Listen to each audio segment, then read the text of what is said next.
165k autos on my shit. My god. Well, I'll need literally all of them, because otherwise it won't work. He's gonna arrive on the 28th of May. Oh god, he changed his mind. Yeah, that is really dangerous when that happens. But, oh, because I changed my mind. Yeah, no. Okay. 6th of June. What? That's not right. 28th of May. That's right. Something has to be done. What other was ideas? Admin quantity. I need to sneeze. Oh, that was a big one. 11th of June.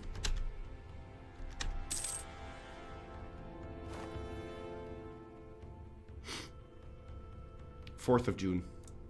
You can pick the next thing. Tier 5. Naval professionalism? This seems good. Amphibious specialization. That also seems good. Oof.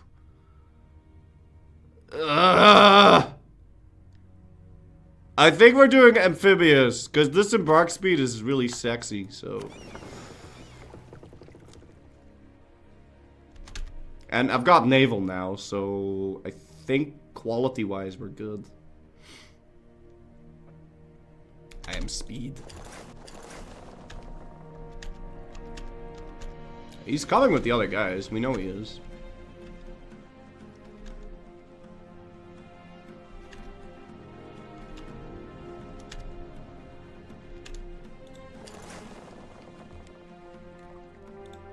Now what you want to do is you want to block him off as late as possible. To give the...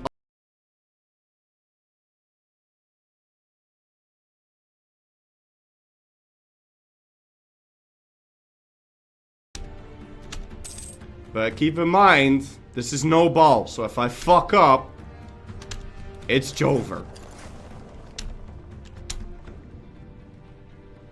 20th.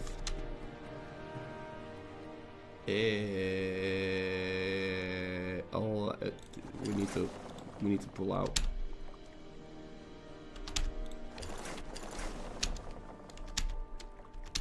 Now don't worry about it. He is coming with the other guys. I know he is. 25th.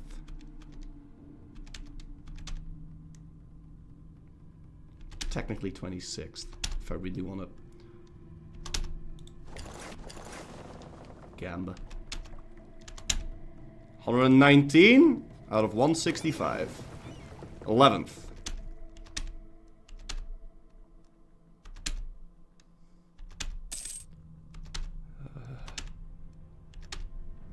I can't show how much they suffered through attrition every month because he's in his own territory, so it'll count as 0.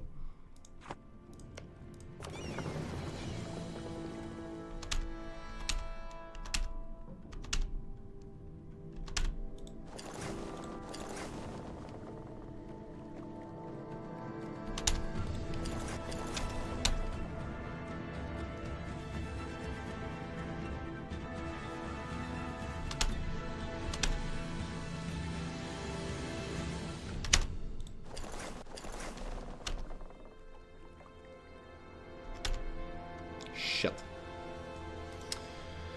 This is a problem. I gotta like do this. Oh! It worked. Okay, 133.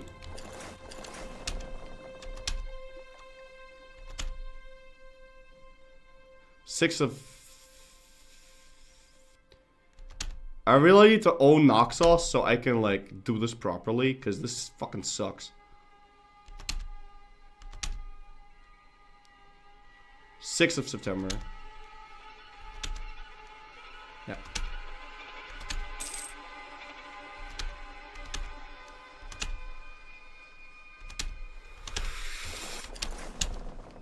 Okay.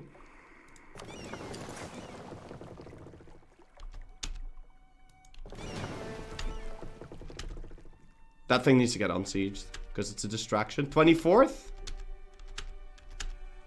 Yeah, doing this on speed 4 is so stupid, but I'm not known for my smarts.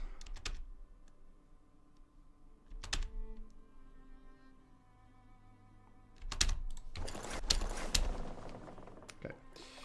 10th.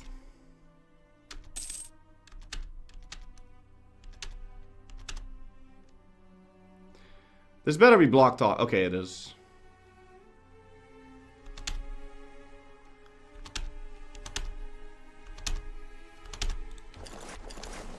Because if an event Okay. If an event happens, I might fuck myself. Okay, 26th.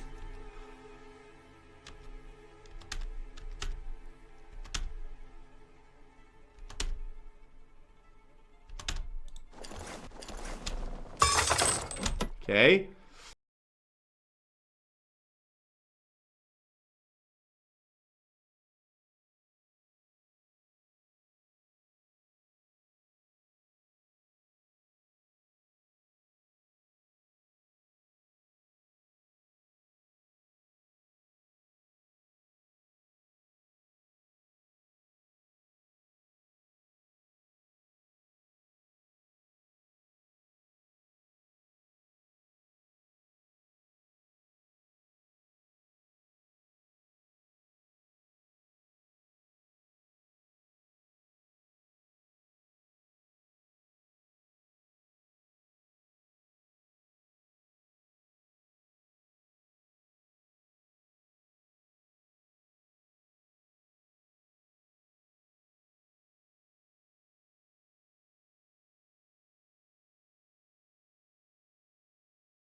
Yeah, that's the problem.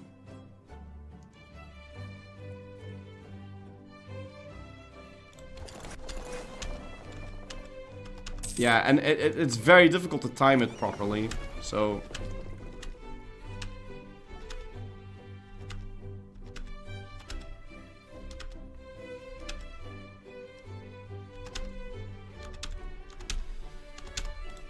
Stop copying the same thing over and over. Try putting the boats in Noxels? How would that make a difference?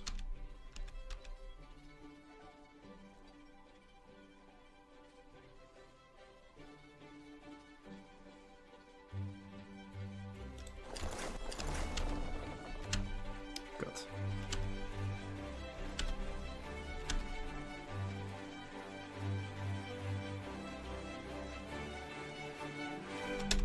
So on the 27th, we need to be inside of the port.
Bruh.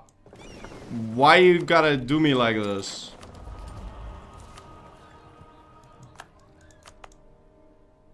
Okay, he's gonna enter that on the 8th.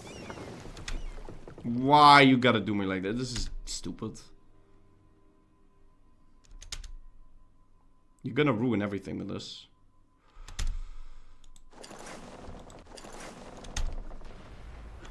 Yeah, he's such a fucking cocksucker. That is really fucking lame. Okay, what are you fighting me with? Yeah, we gotta go back.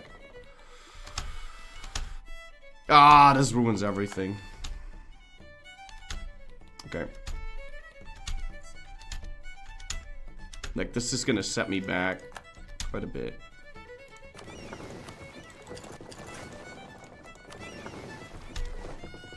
What?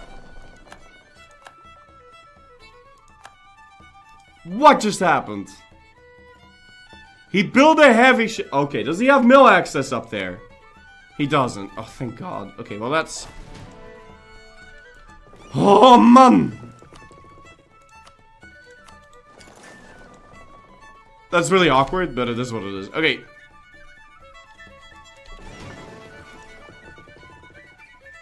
Fourth of April.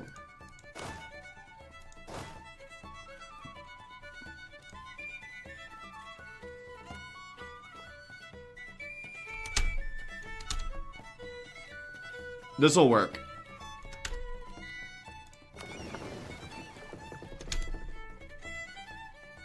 Second of April.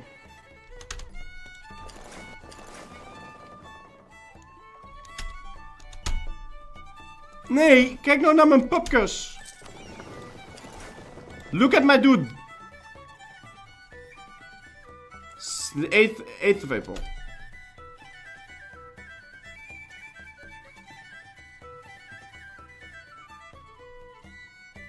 Yeah, maybe I should have allied him in this one too.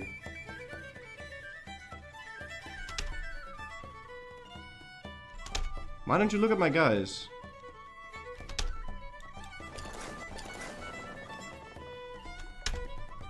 Nee, ga nou niet, godverdomme. Ga de andere kant op, die kant op. Nee! Oh. For fuck's sake. It's always the tiny one.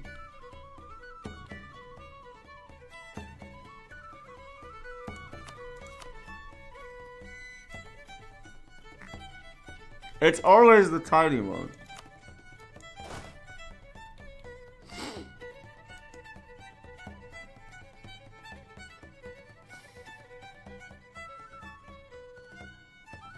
Do I have a fort defense guy? Yeah.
Okay.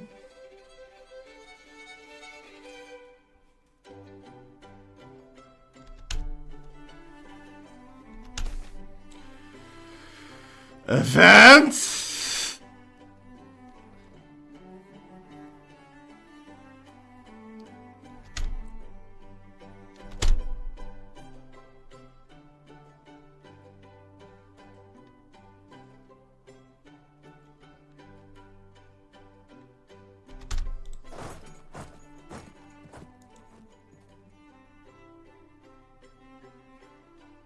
Okay.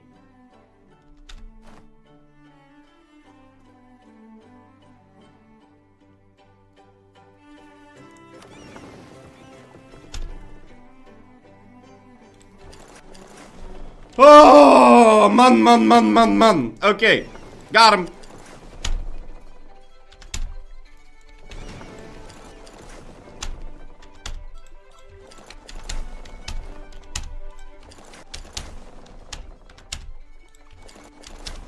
Fort defense.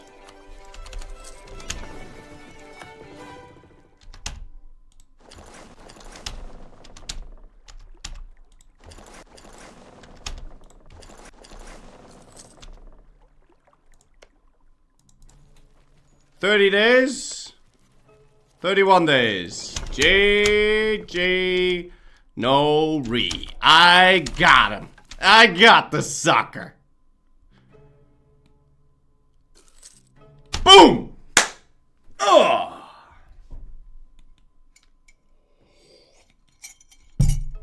Yeah.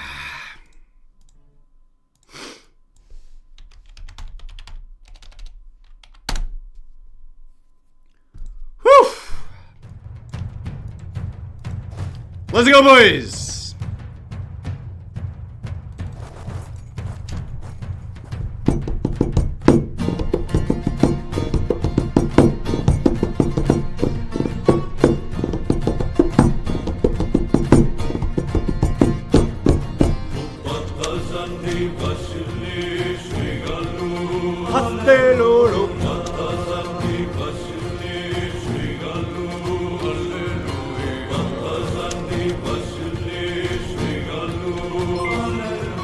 And breaching is free.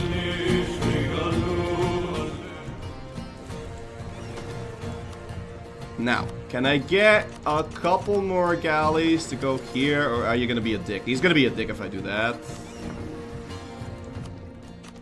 Maybe do it like this. Don't be a douche, okay?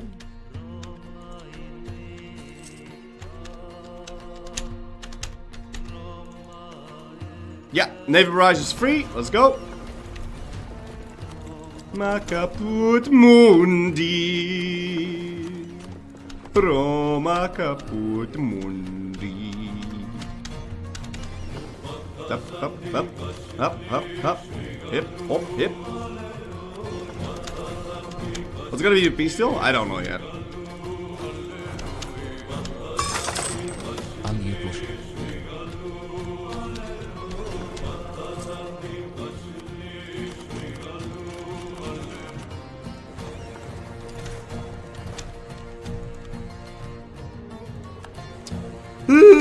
I'm the Ottomans. Oh, that's his flagship. Ow. Oh shit.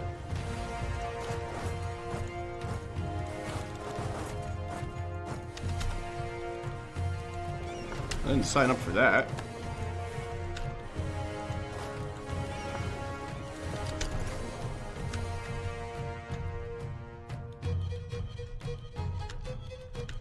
Calm down then. Can I yoink it? Alright, grab Switerlake. Time for Galibulu. No, alright. Why not? Pike and shot. Sink it. Hey,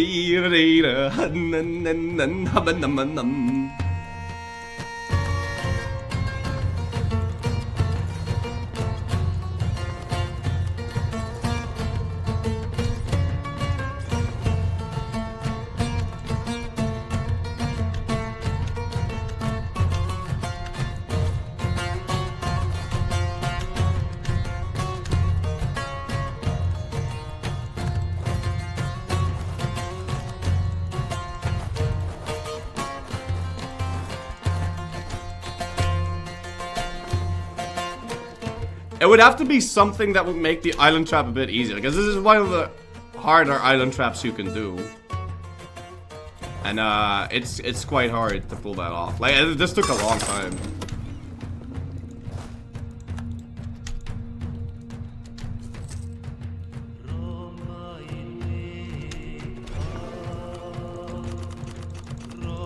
Now, one of the things that makes it a lot easier is if I own Athens myself, because then,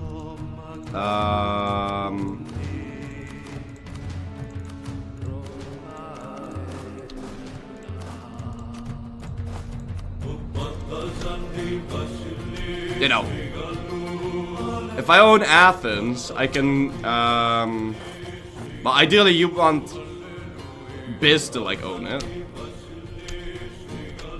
How many did you lose to attrition? It doesn't... It says 71k, but it's way more than that.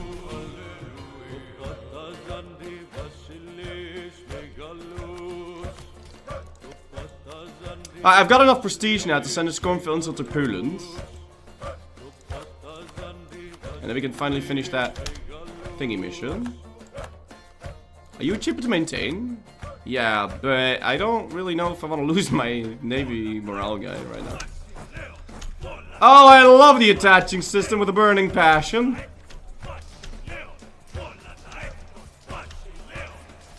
Am I gonna lose that? Jeez, my army sucks.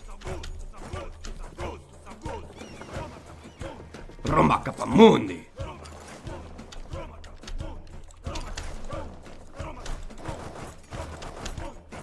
If he can retreat across the pond and we can get both of these sieges, then that'd be very good. Romayor! Right, you're done. Just keep getting these occupations.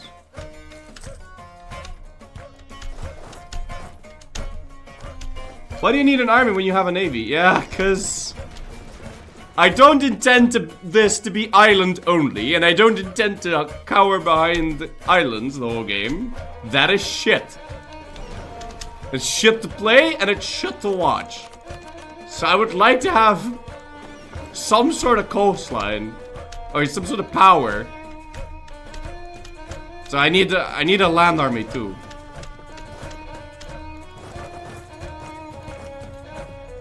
I need more cannons up there now.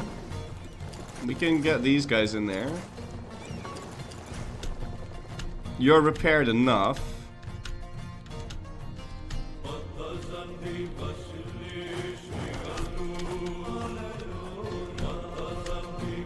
Alright, that should be enough to Navy Barrage. If you have a breach, but you haven't clicked this button, you can still click this button and it'll give you more siege ability.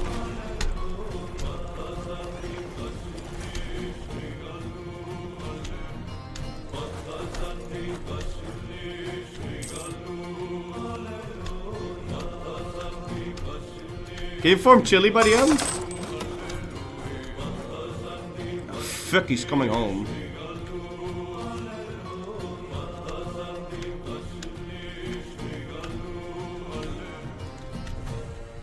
Do I have enough cock here? Yeah, I do. I wonder what he's gonna do with those guys. Can I build up a spine work on him? Also, I've got the claims border and claim shit, so I can now claim Messina. And that should allow me to claim Palermo. And then we can do Collar. And then I can do Saucer. And then I can do Corsica. And then we can fight this man without needing to fight Aragon. So I can fight the Knights. And then when I fight the Knights, I can release Sicily. And then I can fight Aragon for a reconquest. And that's going to be super sexy. So that's what we're hoping to achieve here. Because this man allied to France and Aragon. That's a little much. No wedding yet? Well, it can't happen now. It's not legal. Right, it can't happen now, right? I don't even care. I stopped trying to understand that. Because it's like, if this then that, maybe this, unless XYZ and the penis and all that shit. It's fucking awful. It's like Burgundy inheritance all over again. It's worse.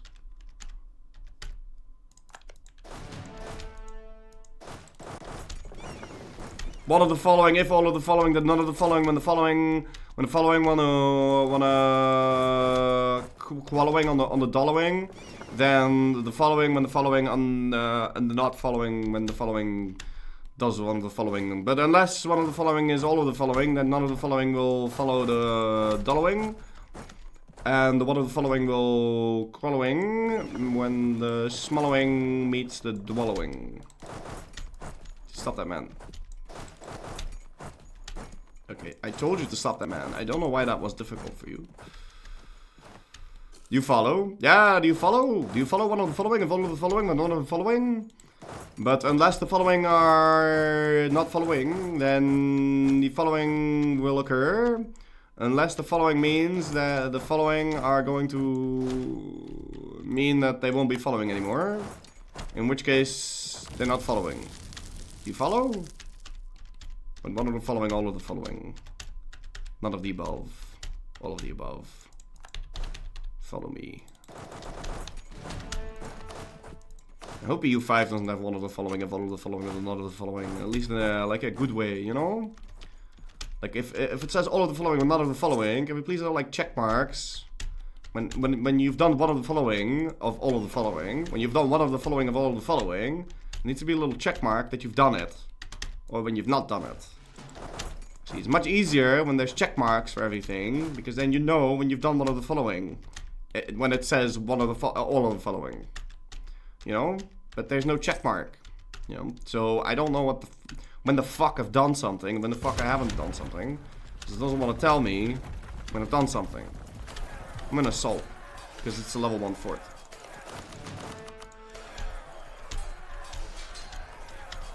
Nah, I'm a little stupid.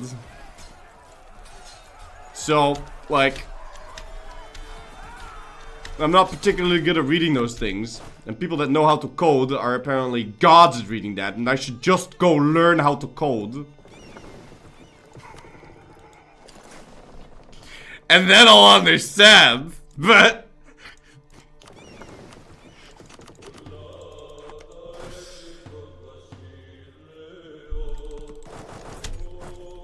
you should just learn how to read. Yeah, jongen. That stuff is not readable. Get out of here. Skedaddle. What are you doing? Just walk? What the hell? Oh, you can't. Following. Dream Thing X, thank you for 8 months in a row. Tip matter to you, sir. You know which missions are good? These missions. You know? These missions are good. You know? This one's easy. One of the following must be true. Have at least 30 galleys, have at least 10 evidence. These missions are readable. You know? These are good missions.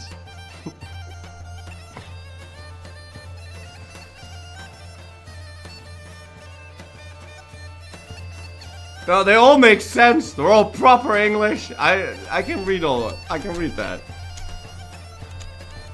You know which mission tree is absolutely atrocious? You know which mission tree is absolutely atrocious? The Sardinia Piedmont mission. Also, wow. But the Sardinia Piedmont mission has a mission that is just a crime against humanity. Let me find the mission. Let's take a Sardinia Piedmont. Like, one of these missions is absolutely fucking bonkers. I hate it and I never do it.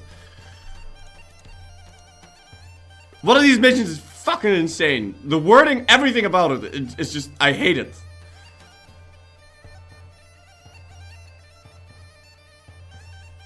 Where is it? It's the one that requires you to like... Yeah! This one! This mission is ridiculous. Okay? Let me show you the one I'm talking about. This is actually a crime against humanity. Okay? This one, I hate this one so much. Any ally has at least 120 opinion towards us. If our army has less than 60 regiments, has an army at least as large as our army, else has an army at least 60 regiments, has any rival which is our ally, has at least 120 opinion of us, and these 5 countries are either our ally or our subject. What the fuck? What in the fuck? What does that even say? My best friend. I hate this mission so much. Oh god. It's not hard, jongen.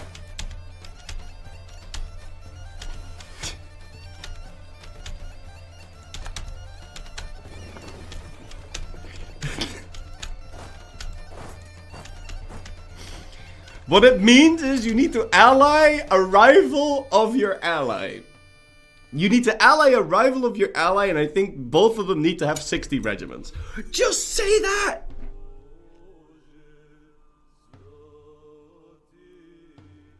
Why do you need to type it in fucking algebra? Just say that! That was one sentence! It wasn't difficult for me to say that sentence. I said the sentence! Didn't I? But that was one sentence. But no, instead we type it in algebra and we use this page to say the same thing. Are you two spanking the Ottomans now to have them all trapped? No. I say algebra, but you know what I mean. And that's not the worst mission out there, but that one's pretty bad. Flurry needs some help. No, I don't need help. I'm fine. I just don't like missions like that. Flurry, explain making the gains, please. Making the gains is very easy. Every 90 days, there's a quarterly report of the war. And a quarterly report will take into account the war score that you have in the war at the start of the quarterly report, at the start of the quarter, and at the end of the quarter. Now, notice how the quarterly report is a period of 91 days. It's not actually March, and oh, I need to do my taxes soon. It's not actually March. And, you know, fucking June, it's not like actual quarters, like real life, but just 91 days after the war starts, and then every 91 days after that. It'll take into account how much the war score has shifted, either in your favor or not in your favor. And if it was in your favor, then you're going to get enthusiasm bonus right here. I'll say, blah blah blah is making the gains. And you can game this. You can game this. Because it means that if you get a whole bunch of war score in one 90-day period, you can make someone that is actually still very much willing to fight the war instantly unwilling to fight the war, and you can use that to peace out. It also means that if you're about to peace out, but making the gains is cocking you over, then you know that you have to wait at most 91 days for it to change again. And yeah. Now, several ways that you can abuse this is if you go right on ahead and you do not siege down the war goal. Because if you don't siege down the war goal, you can instantly make the war goal shift 25 points. Or more. And you can, like, for example, not siege down their capital or have it close to being sieged down and siege down everything at once. And you can get your making gains to be really high. You can also, if you're, let's say you're trying to fight a coalition war, you can make sure that if you win a bunch of battles in quick succession, you can make the war score, because it's a show superiority war, you can make a lot of war score in a 91-day period by like making sure that you fight all the battles at once. And then you can potentially get as much making gains, so much making gains that you can completely compensate for the coalition war enthusiasm modifier, which makes it hard to piece people out. So That is making gains. Spacebar. What? Okay, read the dev diary now. No. If... What? Do you want me to stop the stream? Because I said I would read it at the end of the stream. I'm not gonna stop the stream. What the fuck is that?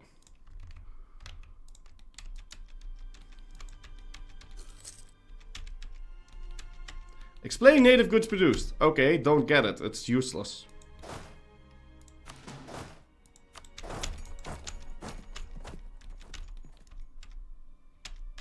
It's too small to make a proper difference. If you have native assimilation, you get more goods. I mean, I don't need to explain that, do I? Look. There is a native population of 5,000. They may or may not tolerate our presence. When the colony becomes a city, the remaining natives will give the following benefits. Local goods produced 0.25. That is a quarter of your manufacturing. If you get more native assimilation, that number gets bigger.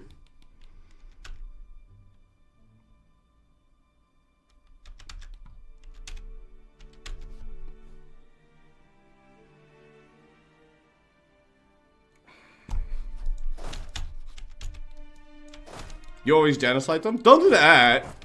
That's silly. That costs you mil. That's not worth it.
Is the literal city of world's desire with faceting. I want it.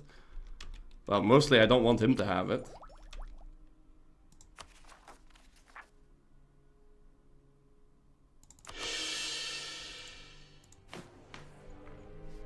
I need one more before I can seize executive power.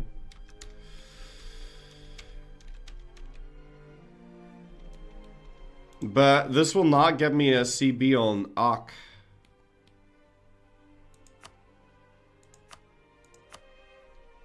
This would.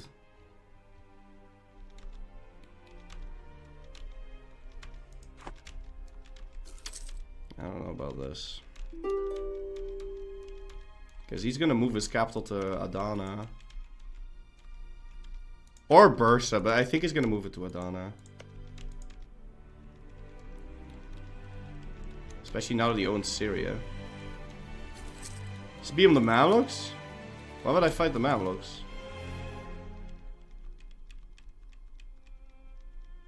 No, now that we've stepped outside of our realm, we kind of have to kill him. Like, utterly. But there's not really a way to do that. Killing very hard AI Ottomans at this point is like... That's really hard. And he picked quantity too. And he's got like 10 times our everything. It's gonna be very rough.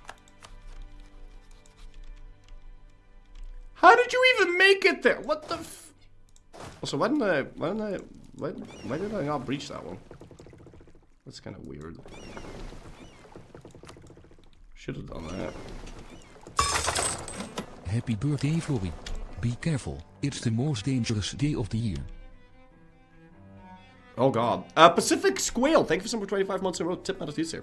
It's the most dangerous day of the year. It's my birthday? It's not my birthday. Walked around the Black Sea. I think he's just a hack. Siberian Frontier Noord-Amerika weer. Baus, Siberian Frontier, North America where? What? Tiber Pro, thank you so much for 5 months. Tip out of teaser. It's not my birthday, I'm not 31, shut up. My birthday is 27th of April. If it's the Dutch King's birthday, then it's my birthday.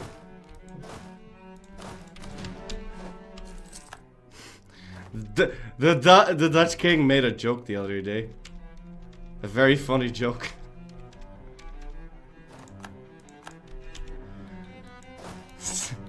I don't even know how it happened, but he was in a town. He was visiting a town, you know, as kings do. And a kid was like, "Oh, can I take your picture? Can I take a picture with you and your family?" And he's like, "Yeah, sure.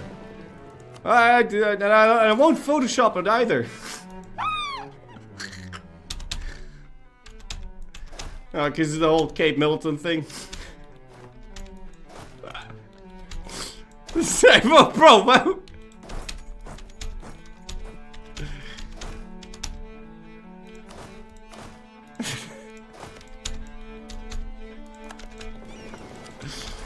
A little kid asked to take his picture.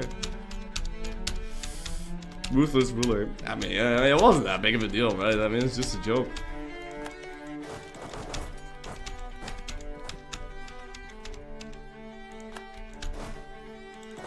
He usually doesn't make jokes. No, not... Well, I mean... He's not known for his jokes, per se.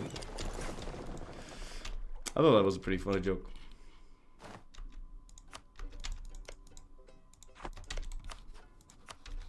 And then... Yeah. British tabloids were like... Dutch King makes vicious joke about monarchy, about recovering Kate. It's like vicious jokes. Like, holy shit, bro, calm the fuck down. He just made a yoki. What the fuck?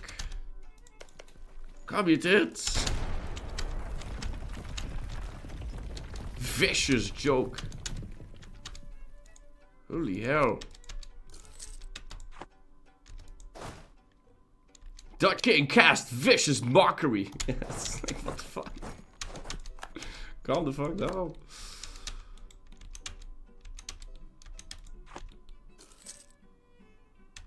I think it's adorable how some European countries keep their royalty around like reality stars.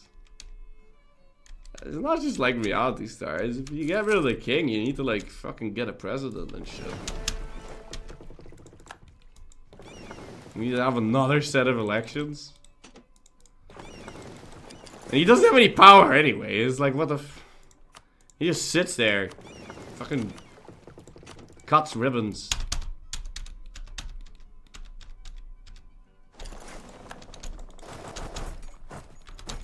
Now he's out of manpower. That's good. You wish I was the president of the Netherlands? No, you don't. No, you don't.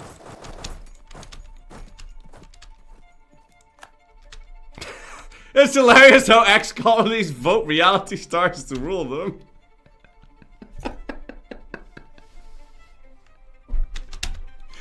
Well then, jeez! We're being very nice to each other today, aren't we?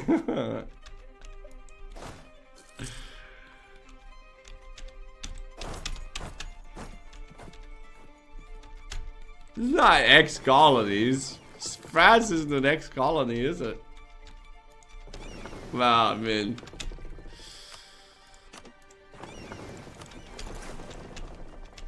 Unless you count Angevin Empire.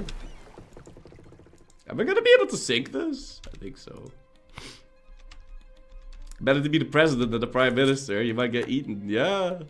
Oh, shit. I need to peace out soon, because Venice might be coming.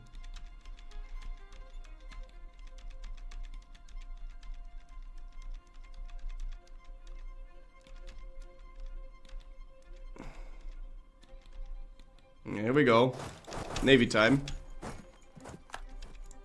You reckon Venice would come in? He meant Trump. Yeah, I know. I just kept thinking about the thing. I mean, I figured I knew what he meant. But I'm just saying France also has a president. Yeah, cool.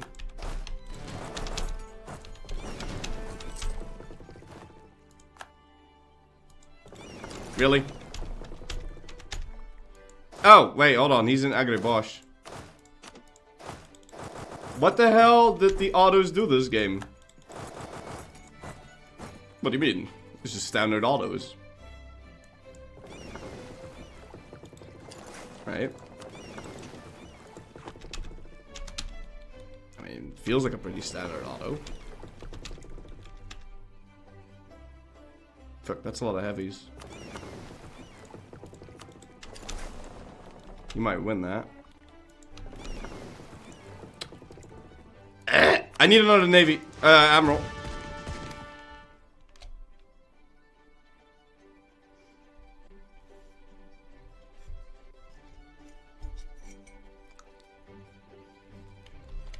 Polito DFN. Aren't we all actors? I'm 14 and this is deep. I need water. Can you explain the strat really quick? Alright, so I started as Corfu, cause we had a vote. And we voted Corfu.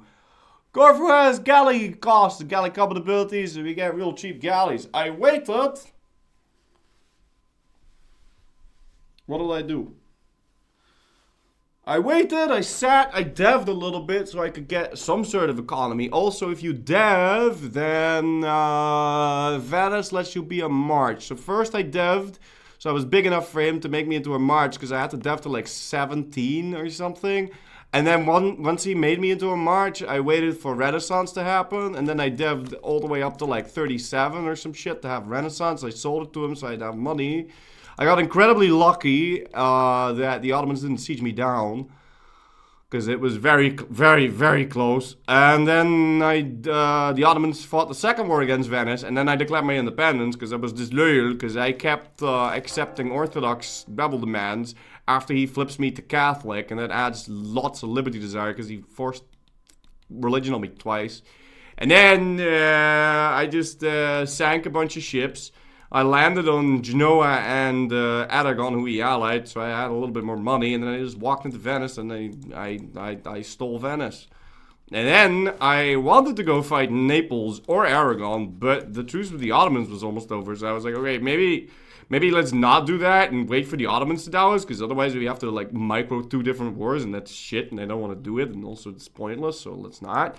So that happened, but now Venice is standing ready to attack me again. He does have Diptech 6, which is not a lot. He picked Trade Plutocratic, so he's gonna suck dick. But I need to peace out of this war soon, because I don't want Venice to down me. But he's gonna down me. At the same time, I need to like take my land. I don't really know. I don't really know what to do. Do I have a flagship? No, flagships are bad. You can only get flagships if you're not over the naval force limit. And as you can see, I'm really far over the naval force limit. I need to consider whether or not I want to fight the Ottomans twice in a row. Now, the advantage of fighting the Ottomans twice in a row is I'll be able to get war up and money from him the second time. He's going to be forced to leave me alone for a little bit longer. Well, not longer. I'm going to be able to fight him again faster, but I won't have to island trap him again because he's still trapped in my shit. He's still going to be trapped in my shit if I fight him immediately. And I can make him fight him immediately, but I don't know if he would join. Because it just says they're already at war with Corfu. I can't bird. If he doesn't fight me again, I'm better off asking for war reparations instead of all this money, because they're going to give me a ton of inflation. So I really don't know what to do. How many manpower do they have? Zero! Zero. They've lost everything. But that doesn't matter, because it's a very hard difficulty. Ottomans with quantity ideas. It'll take him 2 months, and then he'll have 500,000 men again. And you can bet your bodily fluids that the next time I fight him, he's going to have more than 165k. Because it's just the way it works.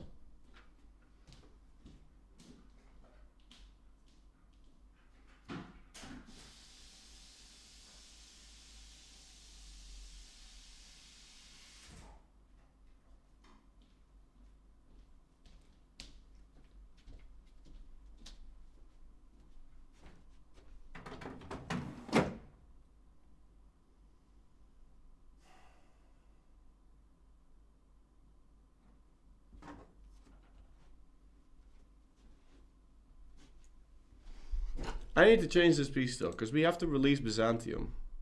Does Byzantium still have a core on Constantinople? Fuck. What if I get... Hold on. What if I get Arta?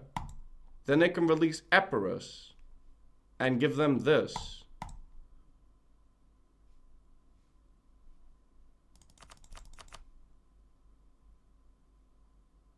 Yeah, that's better. But I still don't know if I should do it like that. That's complicated. That's complicated.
Yeah, so I think... I also wonder what ideas we should be picking, because I don't need maritime, I don't think. I really like the fact that we have admin, because especially once we become a monarchy, we can core stuff for like nothing. It's going to be very nice. Did I leave you with no music? Shit.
And now we can finally kick these guys out.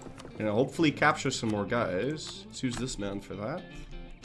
He's got the most maneuver pips. Come on, capture a galley. How are you still alive? That, I swear, that navy over there in the Adriatic is the most annoying one ever. Now, he won't accept 100% peace deal unless I actually have 100%. This is some bullshit.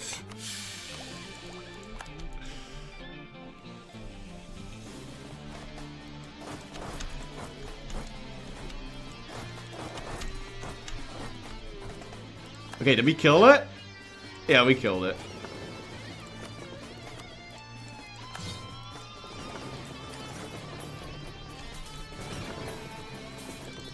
Alright. I want to make sure we sink his navy. Like, completely. If I'm actually going through with the plan of trying to fight him twice, but I don't think he's gonna join. Does he have debt?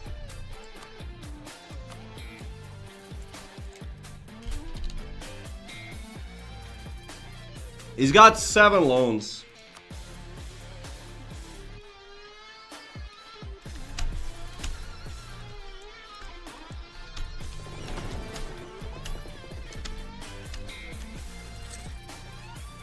But if I try to fight him twice and it fails, then I'm not gonna get his war up. So, auto seaman at 0? I don't think so.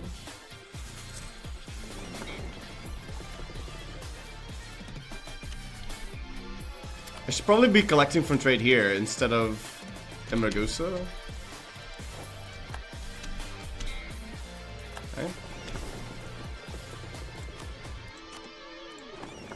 Let's go here. And make him suffer. Get more cocks down there. I can go sink this, and then he's gonna move to Bolu. Yeah. Oh, yes. Oh, fuck. He lives with those heavies. That's kind of sad. Like, I really want those heavies to be dead and gone so he doesn't, like, insta-gip me after the war ends. How many autos died to attrition? It doesn't really want to tell me because it'll say... Okay, so it says 332 so far, but... I'm not really sure if that's correct information.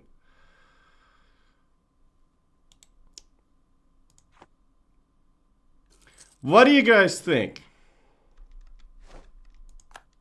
Do we take the money or not? Do I try and go for the double war? It's such a tough call to make, man. Take the money and be happy. But I'm happy either way. I got you guys. But I don't know.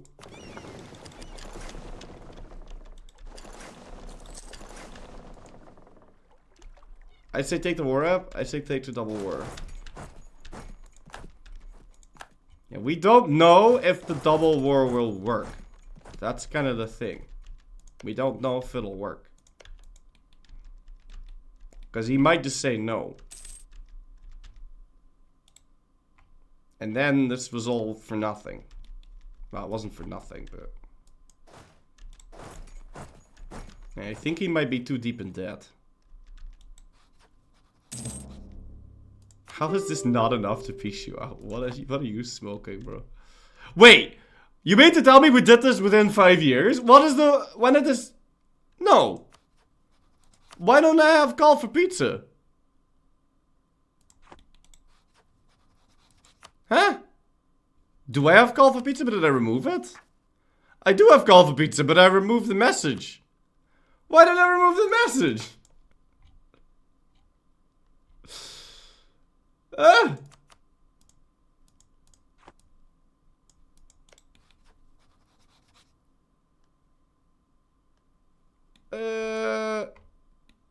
Pizza delivery doesn't go to Corfu. Well, shit.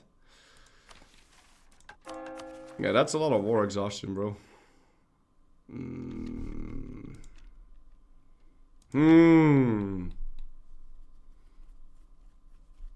Not that I really care.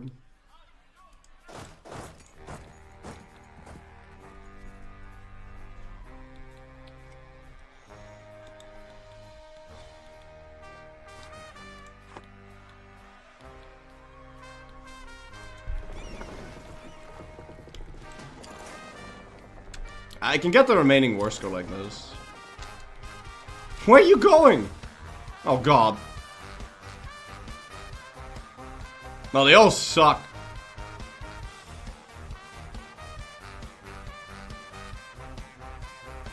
At least we could get a 3-5-5.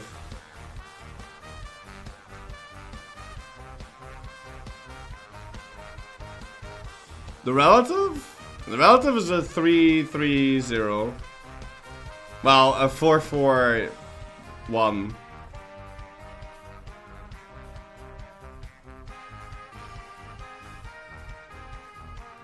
Do we just do random? We'll just do random. Ah!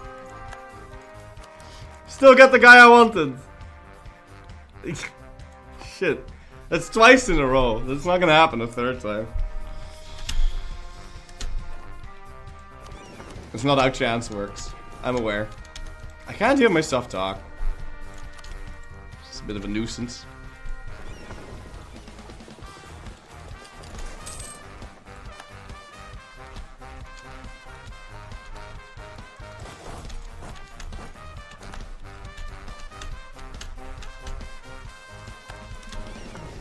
I hate that the heavies keep living, man. I swear he's using hacks.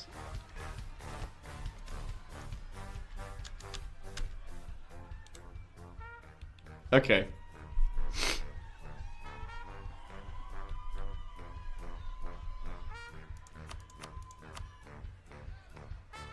It feels like such a waste. How do I not have 100%, bro? Come on. This is so dumb.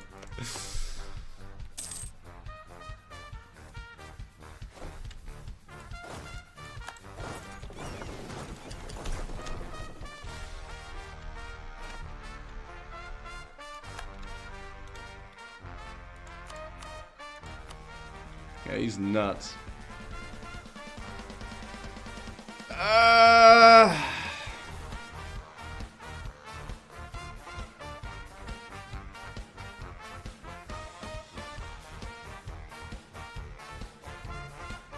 We've got other people to fight.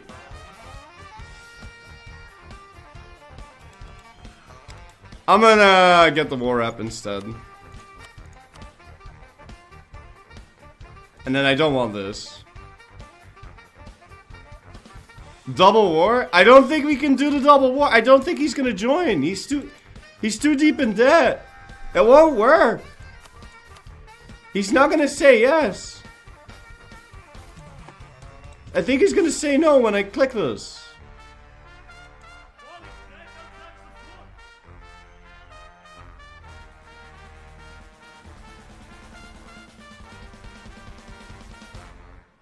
Send him a gift?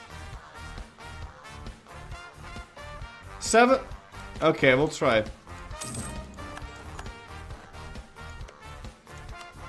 But he's not gonna say yes.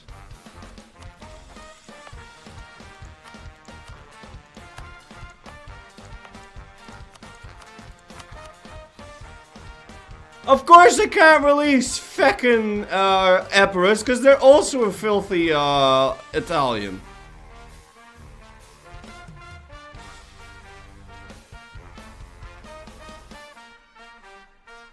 I guess we could release Biz, but if I was going to release Biz anyway, that would have been a bit of a waste.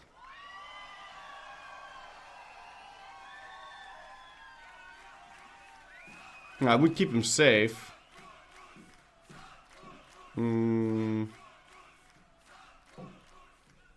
Just form Biz? I'm not gonna no, I'm not gonna form Biz. Fuck Biz. I don't want Biz. Biz is kinda overdone. Is it a plane or bird? Well, I'm not allowed to bird.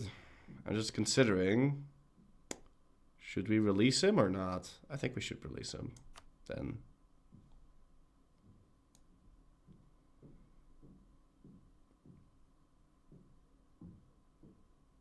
I'll have him integrated into Jiffy.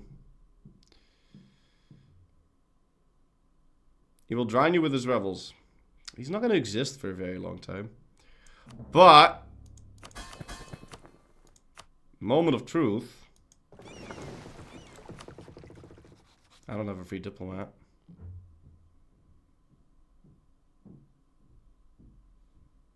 Gotta keep you diplomats busy.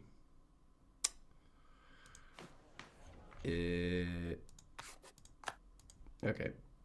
Let's find out. It's not gonna work, is it? Oh, it does! It won't work at the month tick. At the month tick, it wouldn't work. But this works.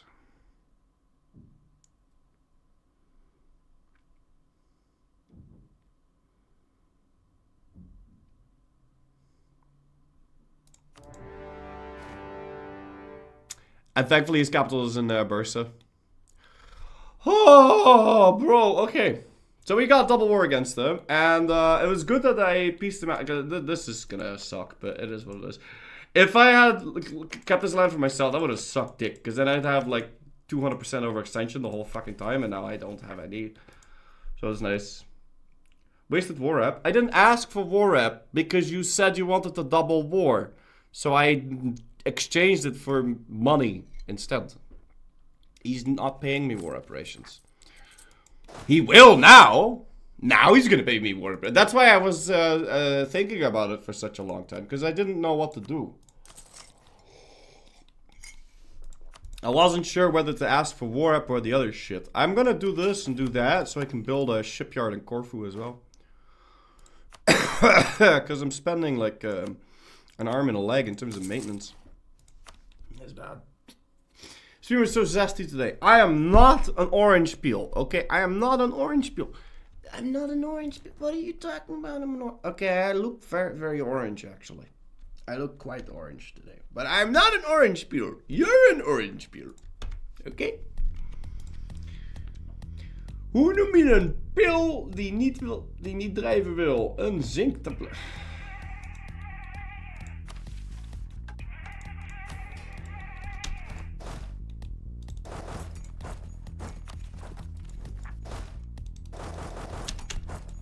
Well, I wasn't expecting that.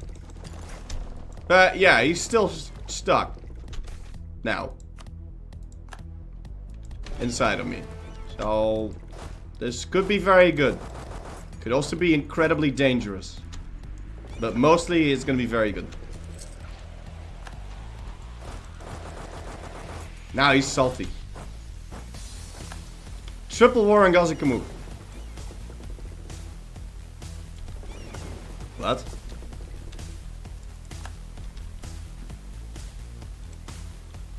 I'm not gonna do a triple war. The only way to triple war him would be to truce break, but that's pointless if you've just done you've just done that. I mean, if I do that, I'll probably declare bankruptcy. But the problem is we have more enemies. Venice for one.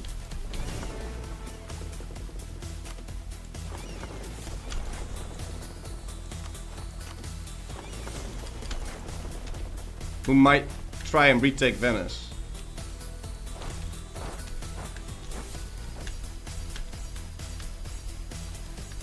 So that's an issue.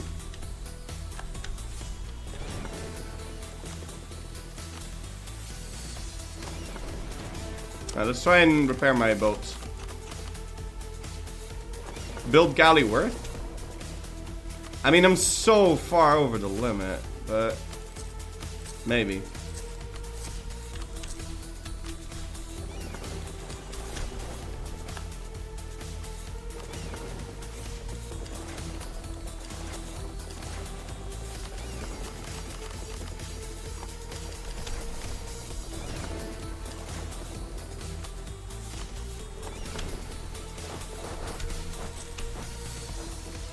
Over the land force limit too. I wonder if I should buy this down. I think I should. This is gonna be awkward. And then I'm gonna redo this.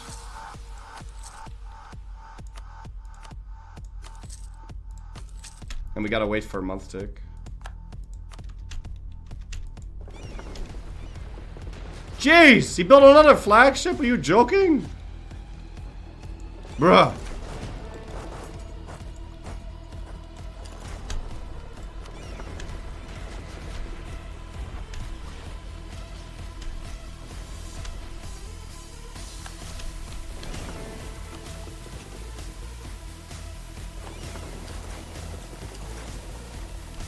Okay, fine. Do I have enough seamen? I do.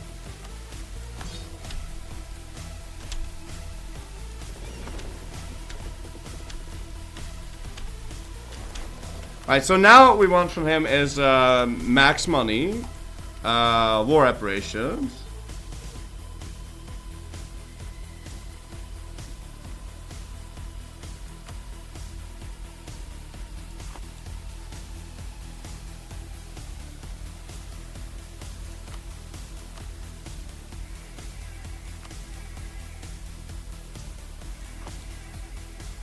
Yeah, and I think that's it. Return base scores? That'd be a waste of war score. I could do that because it would extend the truce. But if I do it later, I'm gonna be able to do it for free. Why who, Corfu? Because we had a vote. Yeah, Corfu's got really cheap galleys, so it's actually perfect for this. Now we can do this for free. 0 point. And we've got an ad break. Back in a bit.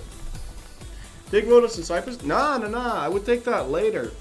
Rhodos and Cyprus are effectively free war score every war. So if I take it, then yeah, I'd have more territory that I can keep safe. But if I don't take it, and then I have more war score that I can get for free. So it actually, I think, makes more sense to not do that. And I absolutely don't give a shit about Ak. Like, I'm just gonna ignore Ak. I need the sources of war exhaustion reduction. That's what I need.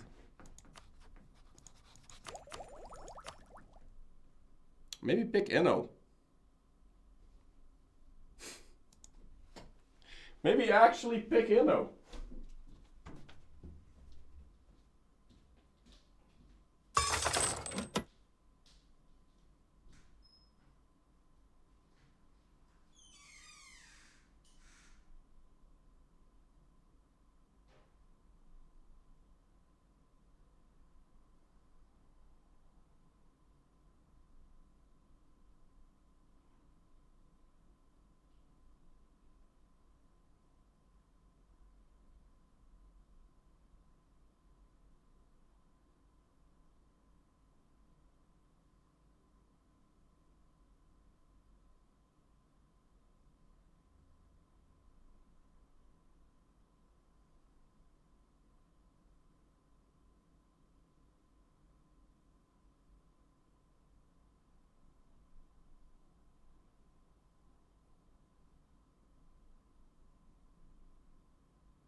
I make enough money to get level 2 advisors. I should get some level 2 advisors. Because it's all really rather expensive, this. And I'm going to get rid of this guy, even though he's kind of good. I'm going to get rid of him. Because he's kind of bad. No, he's not bad, but I don't like losing the point. I'm floating a lot of mill. If we're gonna be picking, I think... I don't know what we're gonna pick. It's difficult. So on the one hand, I kind of want to pick Inno, because... Splendor.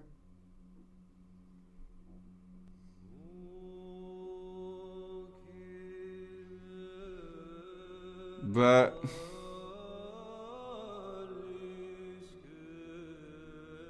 Yeah, that's useless. I'm not gonna pick a dip idea. I mean, quality wouldn't be bad. What about defensive? Doesn't defensive have Inno? War exhaustion reduction? Yeah, the humanist.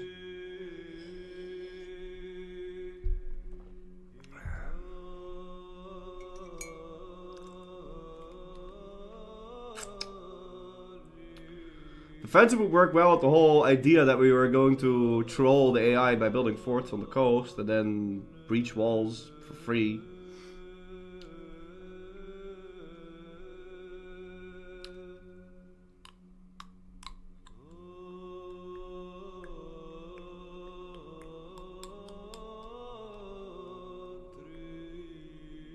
And then if we grab Inno anyway later, then I'm gonna have another 15% infantry combat ability. I believe I get infantry combat ability.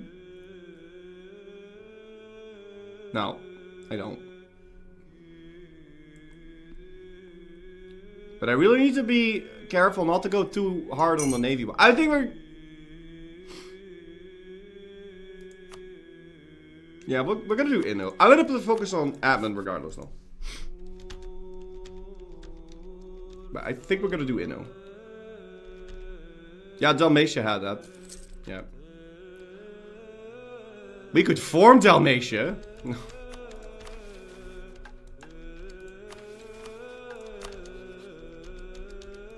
We could form Dalmatia. That would be a thing that we could do. Shit.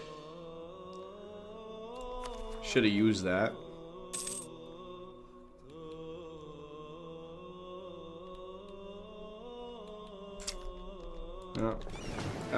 Also, I need to not like neglect to repair my ships because Venice could still be coming, and then I have to like split up all my shit, and it's gonna suck. So let's try and repair these boats and get rid of any of the useless ones. I also don't need this many cocks. Like I got way too many. So let's get rid of like 2 more. So I have like, that's a galley. So I've got like 10 remaining, yeah? I'm building 2. Why am I building cock? Don't build cock. Okay. I guess at the time I needed more, but...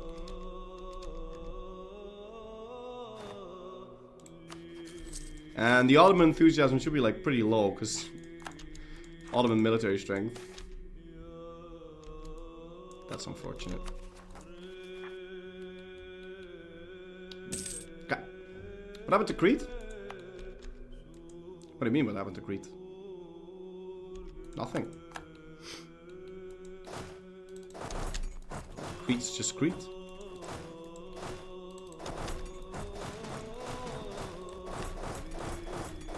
I'm gonna carpet siege, and I think I'm gonna pay for those forts because I don't want to like not pay for those and then find out that I'm shafted. I also kind of want to dev Crete, so I can build a thing here.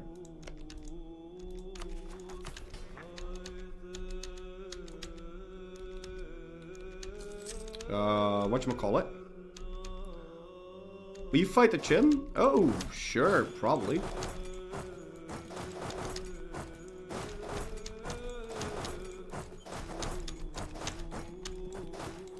I wish I could get like wish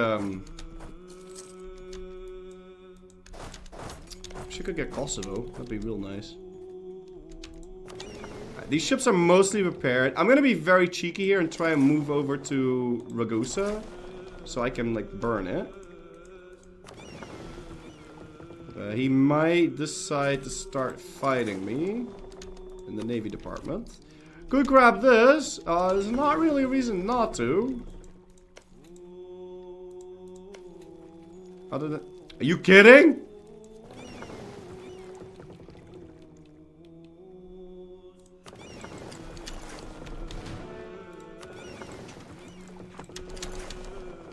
I don't have enough cannons to breach that.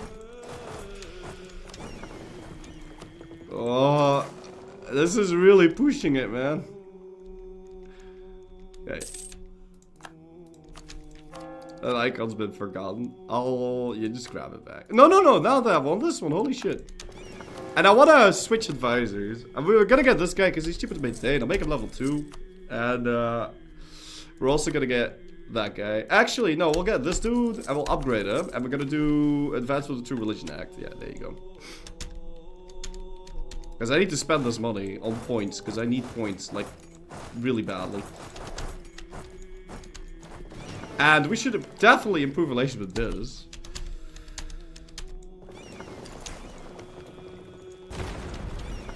Okay, we can burn that. Oh. There it is. He's coming.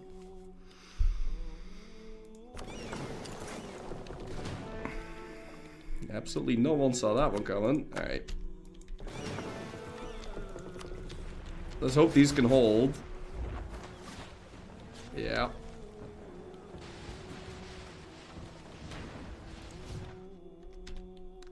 So risky this. I gotta run. And we'll run right now. Oh, I can't! I have to wait until the 3rd.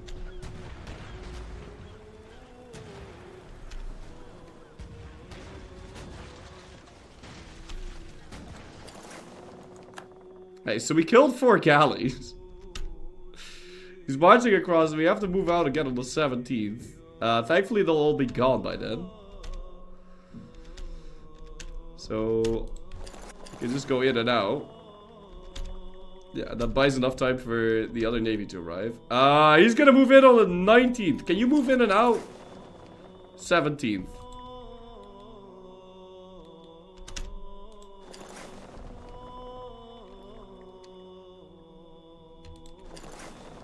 Okay, that'll do. So we buy a little bit more time. Is that enough to block him off? 29th. Sea of Amara, 24th. Oh man, I'm getting too old for this shit. That's way too close, bro. Alright.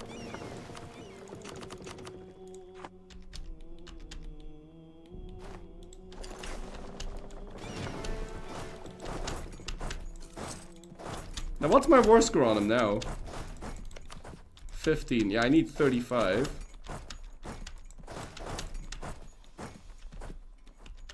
Hey guys, what's the current war? It's a double war against the Ottomans. So what you do is you peace out, you win, and then you immediately down one of his allies so he joins the second war. Because that way you don't have to island trap him twice. Which is nice, because island trapping takes a very long time. And now I get to really put the hurt on him.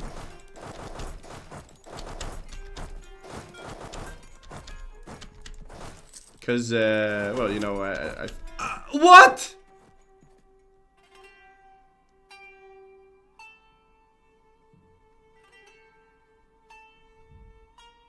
Why didn't I... What in the fuck was that? Oh, that's bad. Oh, Jesus. How did I let them walk in? Mistakes were made.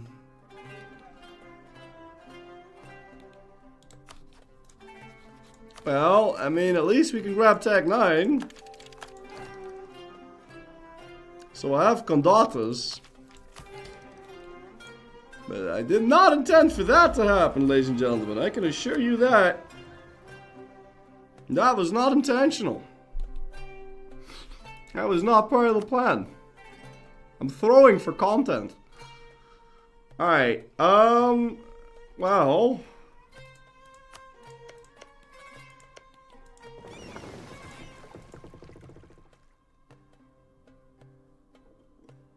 I'm gonna need something that can go deal with this. And these mercenaries suck dick. That's bad. At least we can get a good leader. We can get that guy. That way we have at least 24k. This is gonna be a very expensive joke now.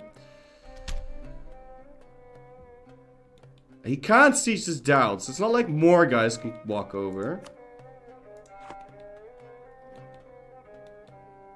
Trap Akenvenes. It's not really about that. Okay, let's get these men over there.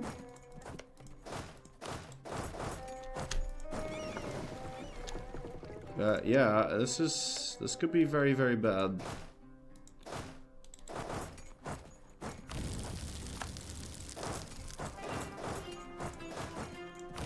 Let's try slowing them down.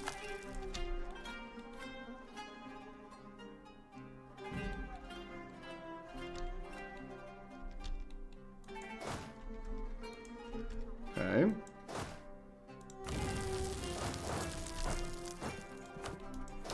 Take him a little bit longer to walk over here. We have some time to get our dudes back.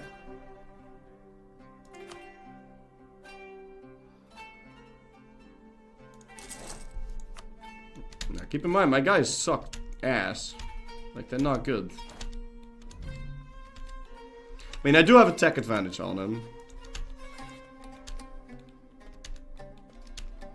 But not for most of my units. Most of my units don't have that. Now we could switch into the new guys, but then I think we're gonna risk that. So give me the Condatos.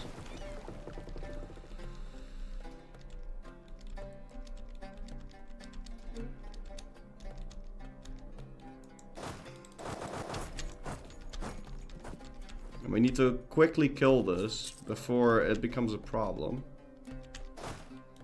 Oh, you know what could also happen? That the Ottomans take like a loan and then they hire the Grand Company or whatever the fuck, like inside of this, and then we're dead. Because the Ottomans still have 69 morale, because they get like 5,000 bonuses at the game start. And I'm not getting that stupid siege. We've got you. I don't have like a really good siege guy, right? No.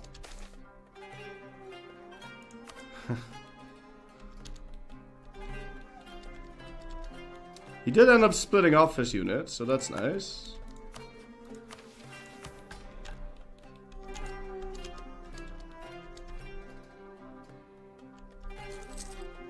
I need at least 3 more months to recover my morale properly. Oh shit, I can't believe I let him enter.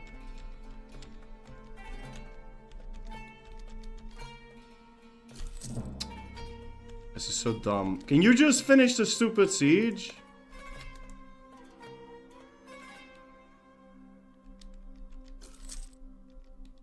Okay, now finish it.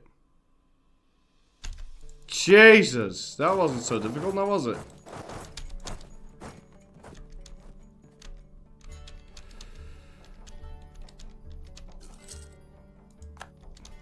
Alright, now he's gonna be douche nozzle over there. Let's get rid of you.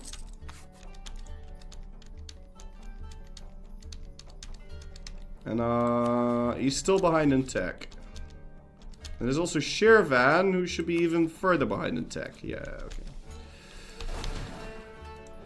Well, we're outnumbered.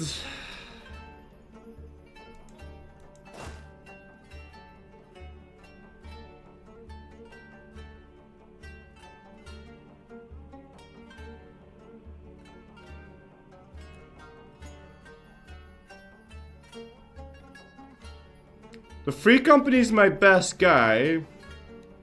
And they'll need more help. Let's check the quality.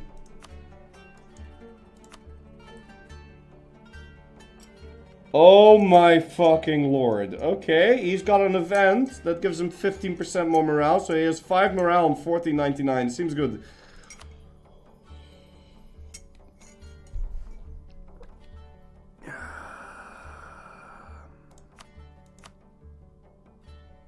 I'm gonna need another one. How is Novgorod on Tech 5? What the fu-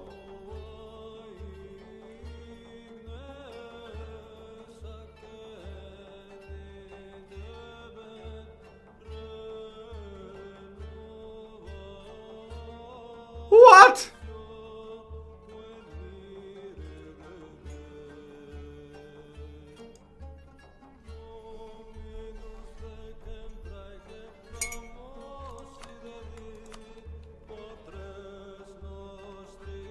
Oh, my Orthodox brethren definitely don't have any tech. Dude, even Poland has more tech than- How did you do- What? Dude, you suck.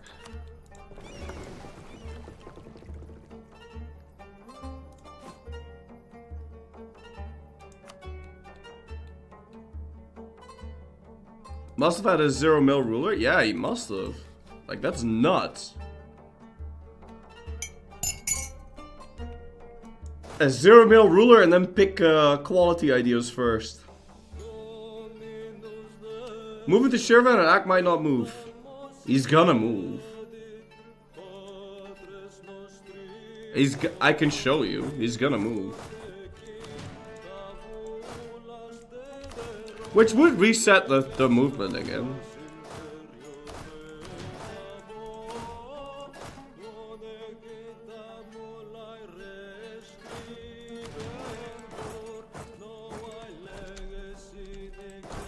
But he's gonna move.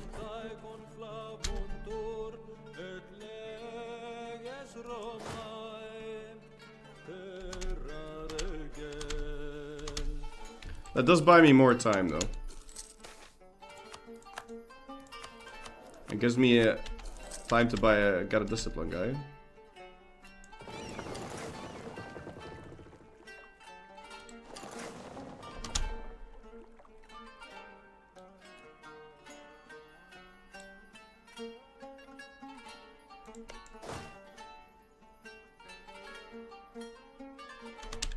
Tech 9 is not that big of a deal, so I'm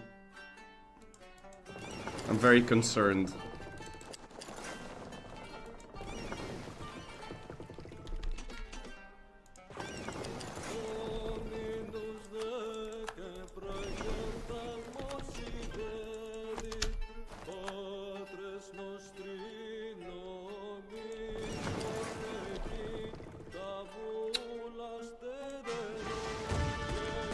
I need a new guy because I really do need 3 admirals. Breach and assault auto and piece them out? No. Voted Venus.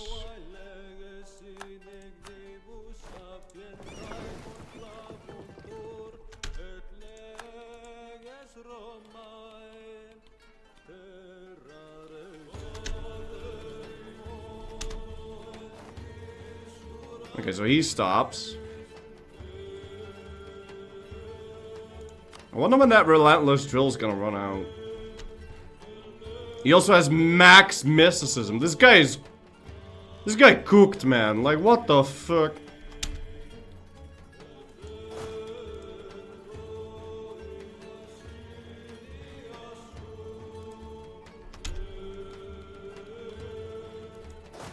How many more months would he need?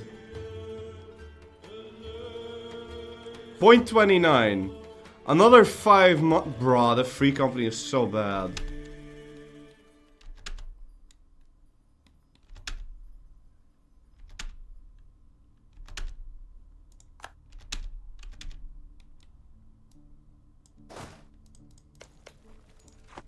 It's not scorched. At least February is a pretty short month. So... maybe get Veg Alice into Constantinople? Nope, too late. Oh no! He did make it. Very nice.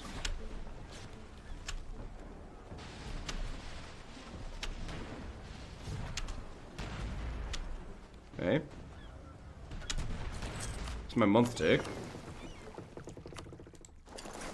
This free company's free. Yeah, it's very cheap. shit. So then April is when we have to go for him. If we want to stand the highest chance of winning, but... The longer we wait, the more likely he's gonna beat the tech up. So that's like the flip side of things.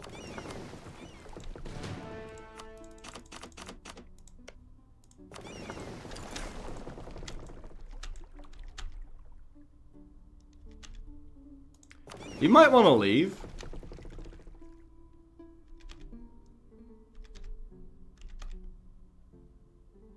He's moving to Constantinople. He might want to leave. Let's give him an opportunity. And he just got a disease outbreak. But I can't really make use of that. Alright. Let's see. He might want to leave. Nope.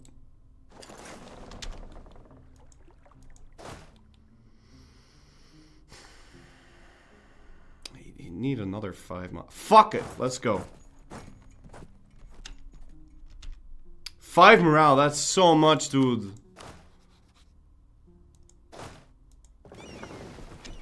But let's go. Oh, I hate you so much.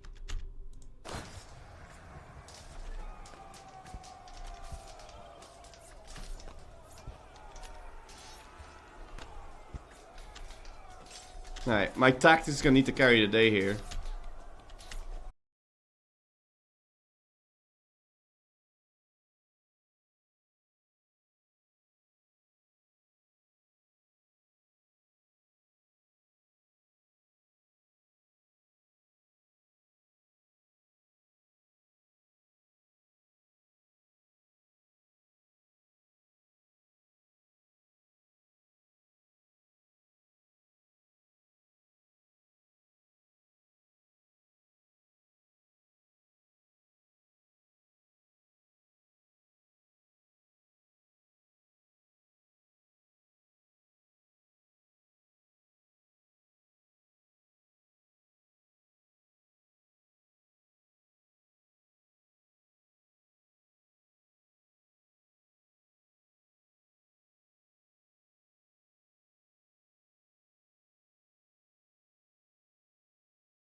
Oh, jeez, that was far too close for comfort, man. Holy fuck.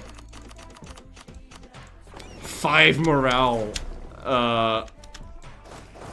5 morale, Akayunlu. Get the fuck out of here.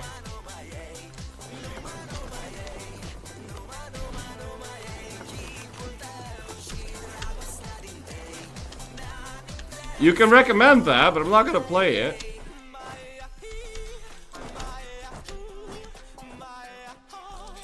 Alright, what's my war score on auto?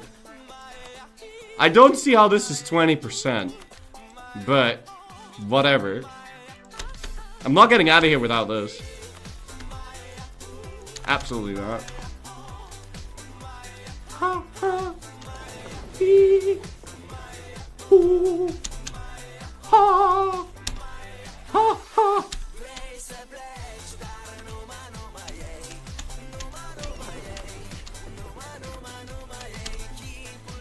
I'm gonna need to land on shit.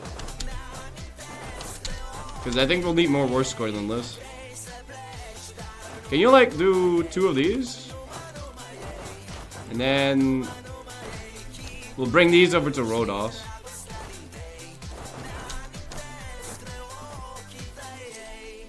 How is this a weep song? How is this a weep song? I don't understand. How you guys throw weep around in the same way that people use the word gaslight and cringe. Yeah, how is this a weep song? How is this a weep song? None of this is weep. It's not even Japanese. Holy shit. Not everything you don't understand is Japanese. Jeez.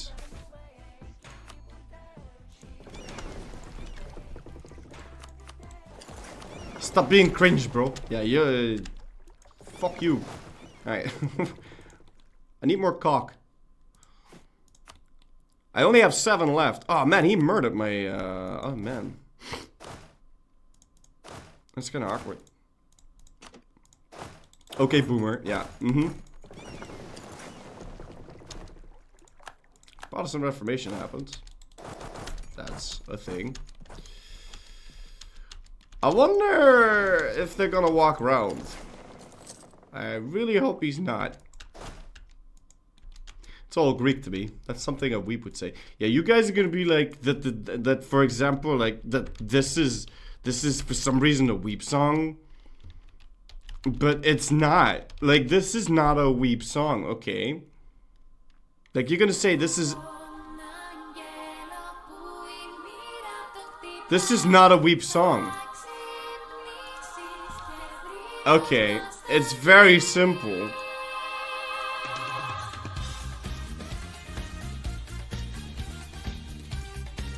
Alright, this is not a weep song.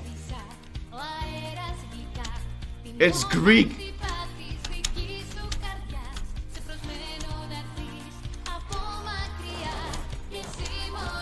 It says it on the box. It's Greek.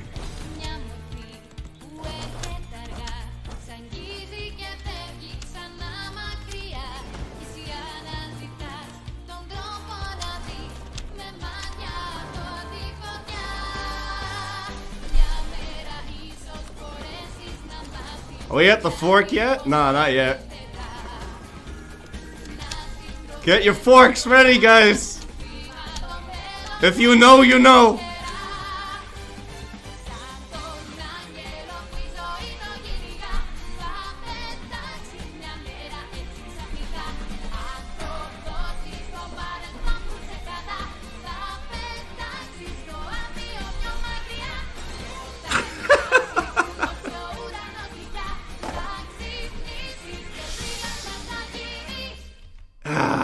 Good times. Fork! That's right, ladies and gentlemen, the fork was invented in Byzantium. You are a weeb. Yes.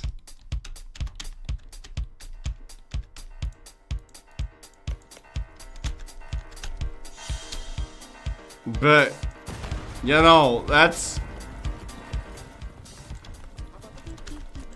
just cause, you know, I happen to be at an anime convention when I met your mom. We had a great time together, so You know, one thing led to another, and now I'm a weeb.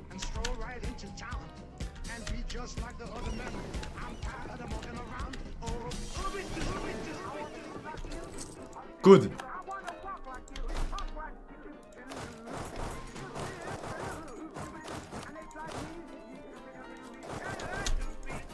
Is the DMCA? Probably. I mean, I don't think so. No, this is safe.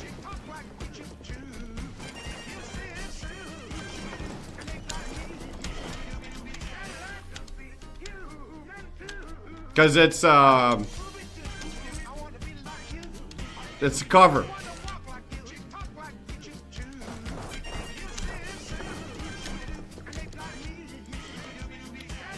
I love burning shit for free. It's so nice.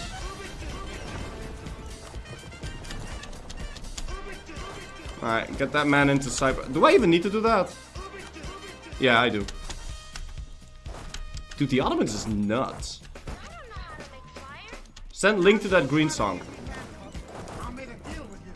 I can't because then you'll say... okay, it's... what you need to type in is...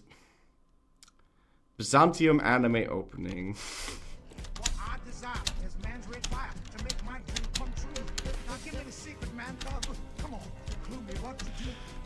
That's what you need to type in. So we... No!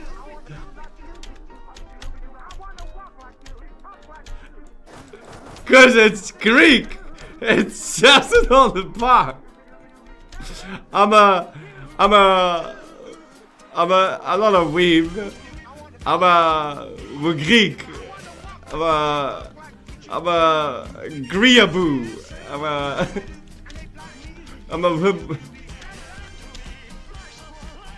I like Athens, okay?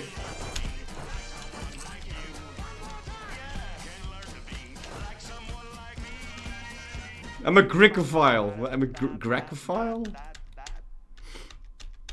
Am I a Greekophile? I did have a great time in Greece.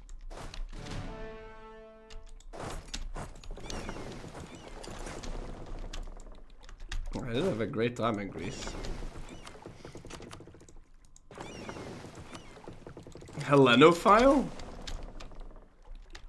Yeah, but what if there's someone I know named Helen? Well, no, I guess Helen, you heard it here first. Alright, he's a low Byzantiboo. I don't understand. Where does the boo come from? So I know how you can like say like, so where does the boo come from? What does the boo stand for? I don't understand that. From we are boo. But why is there a boo in we? It's a made up word. I don't even understand. See, I know the we because it's like wannabe. But I don't. We are boo. It has no real origin. I think you guys are all wrong. I think there is an origin, you just don't know it.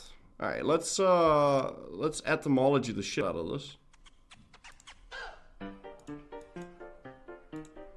Etymology weeaboo.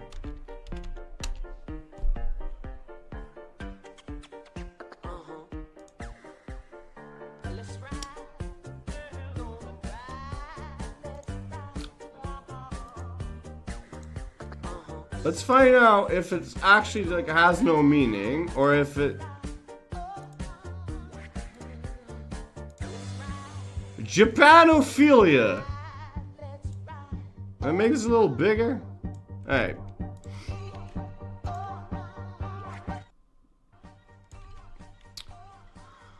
Japanophilia refers to the act of holding strong interest in Japanese culture, people, or history. Again, it's Greek, so it doesn't... okay. The term Japanophile dates back to the 18th and late 19th centuries, which was before Japan became more open to foreign trade.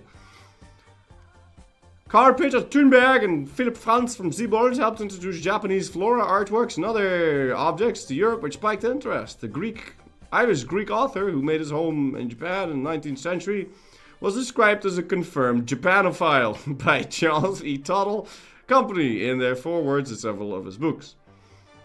Others include blah blah blah. Okay, 20th century. But anyway, weeb. In the early 2000s, derogatory slang terms were created to refer to people who were obsessed with Japanese popular culture.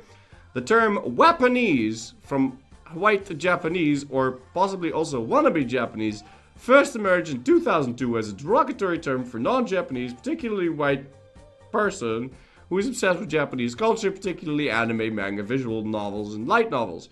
The term weeaboo, often shortened to weeb, came from the webcomic The Perry Bible Fellowship, in which the word had no meaning other than something unpleasant. Okay, you guys were right. According to an unpublished Master of Arts thesis, and admit...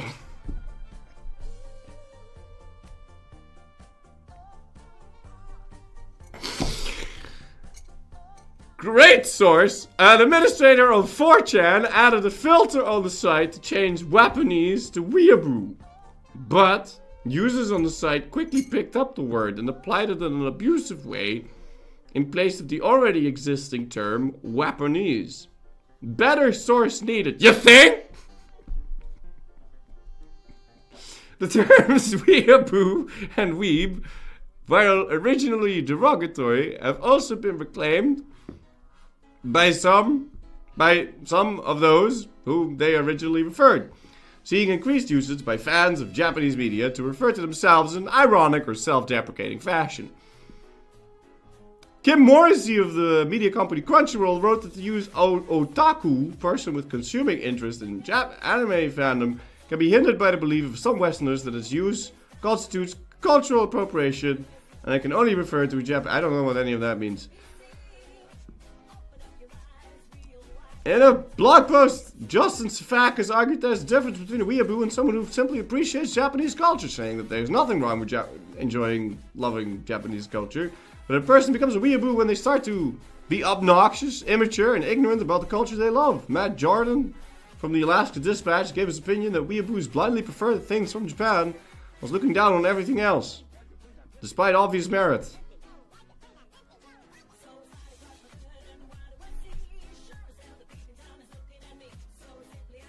What? Who would do that? But I don't think actual weebs exist, guys.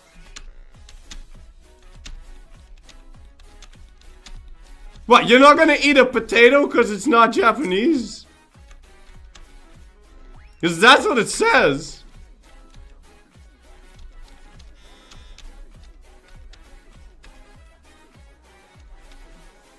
Hey man, I eat eggs and bacon for breakfast. Okay, I don't eat sushi every day. Okay. I really feel like it doesn't apply to me. In fact, I think I eat sushi less than once per quarter. Okay. I don't even know if I...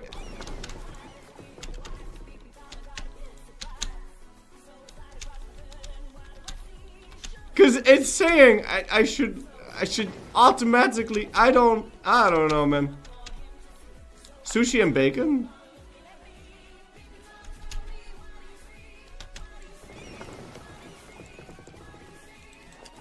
I don't know, bro. I think I'm not... I don't think I'm close. If you actually read chat, you would have known that the AIs were not towards the song, and you wouldn't get... But what if I knew that it wasn't towards the song? But I just wanted to talk about how I'm not a weeb.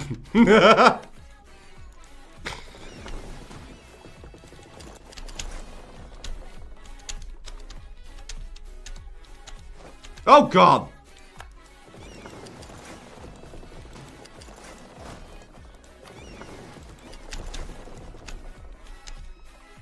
If your Discord picture isn't an anime, you're not a weeb.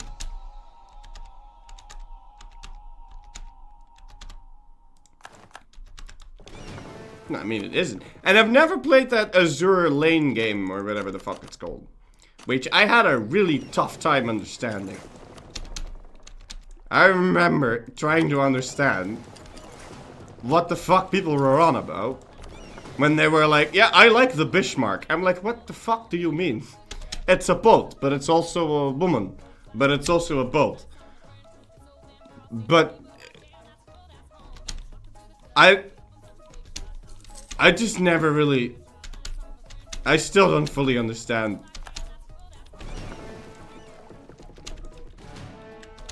I stopped trying to properly understand. Bismarck is a cake.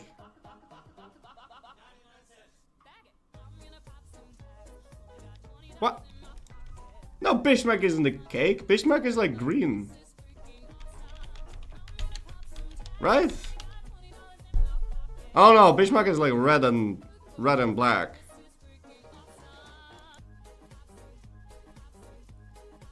Yeah, I just don't understand this. Hold on, let me show you what this is. Can I get an image that I can like actually use, or is this all going to be? Yeah, so like this is. Why does it open up Facebook? Deny cookies. No, I don't want to log in. I just want to open the image. Okay. So I just don't.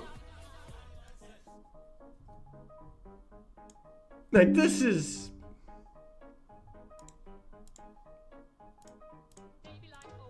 So this is a boat.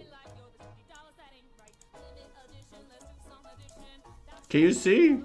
Hold on, let me move this a little bit. This is the Bismarck, which is also a boat.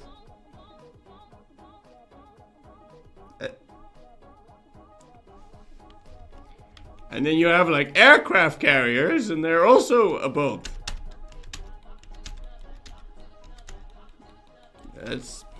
That's Azure Lane.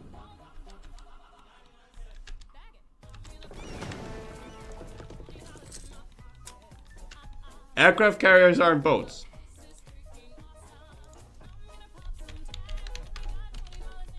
I think... Hold on, I think it's called the Lexington? Lexington is an aircraft carrier, right? Motherfucker, it has mechanics?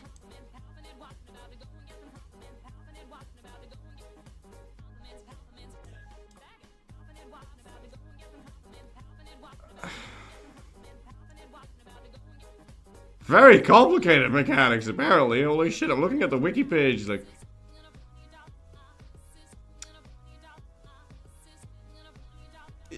I feel uncomfortable showing these images on stream.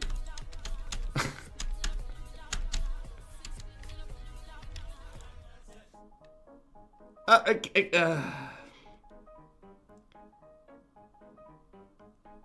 kind of want to show it though, but it's a bit of a weird one.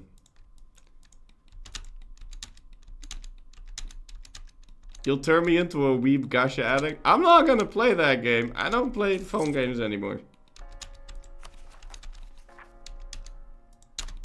There's one time I was playing a phone game, and then I had like starships and shit. And I was playing the game, and then I got a pop-up like, oh my god, check out this boat. This ship's really good. It'll make you better than all the other people. It's a great starter boat. And then I got the starter boat. And I paid a bunch of money for the starter boat. And then I played the game for another 5 seconds, and I was like, actually, I don't really want to play this game. And then I stopped playing the game. After spending like 30 euros on a boat for a game that I played for 5 minutes, and I was like, I should probably stop playing phone games because I can't. I'm gonna spend a ridiculous amount of money on this.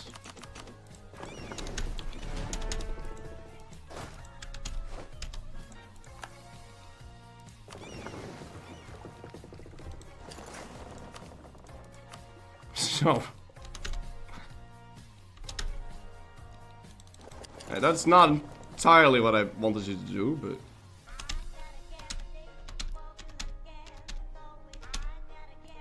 Flory's a will. I once had great pleasure playing a phone game. It was also a game about ships. And there was this one guy who everyone knew spent a whole lot of fucking money on the game. And you could like ping everyone in all chat in like the whole server. And people were like trash talking each other all the time. That's actually a very fun atmosphere. So he like, you had like a base, but you could teleport your base like all across the ocean. You were like a pirate guy. You had ships, you had your base.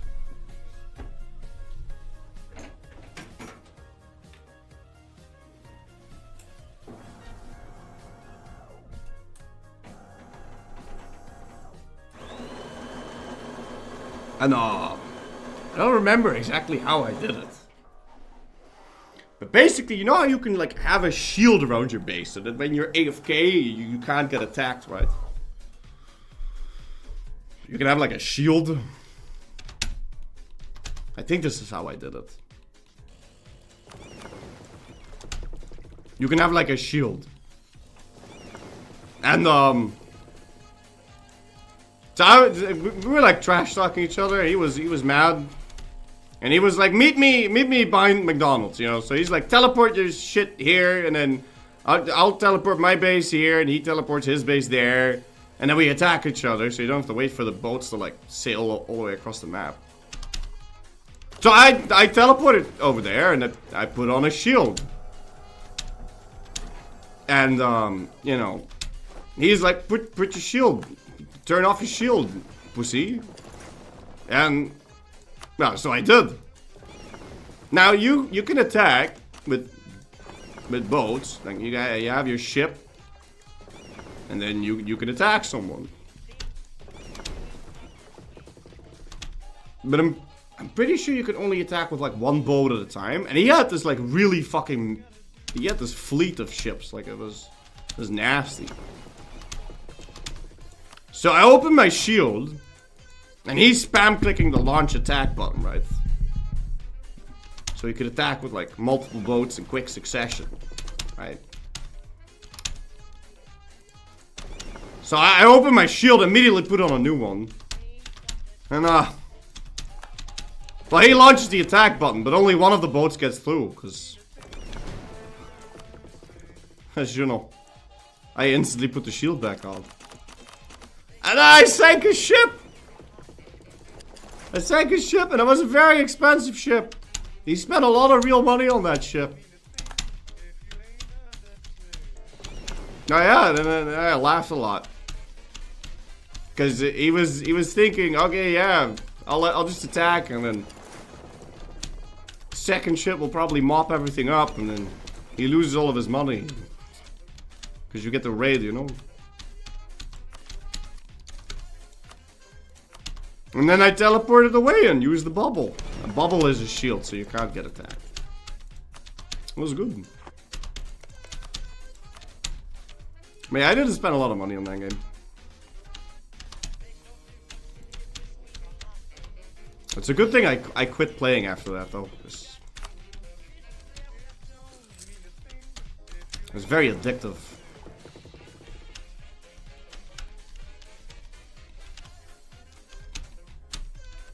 But the thing about phone games is that I always find myself like spending a lot of time on them and then being like, yeah, but I don't actually see this as like a fun use of my time. It was different when I still had to like go like on train rides a lot, because then it'll give you something to do, you know. So you kind of use a retreating trick, yeah, kind of. It was a bit more complicated than that, because I believe I sent out my bolt toward him.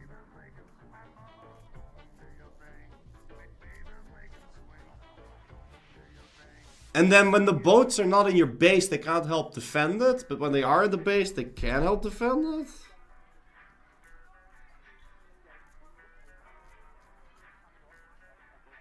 So it was like this whole thing of like using bubbles and then retreating and coming back home. And I think I came back home at like the exact right amount of time. I don't remember what happened. This is a long time ago. But it was pretty cool though. It was exciting and it was a phone game, so it was like, wow.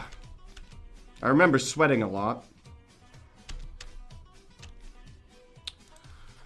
Otto, can you please just finish the stupid siege? You were born as a safe scummer?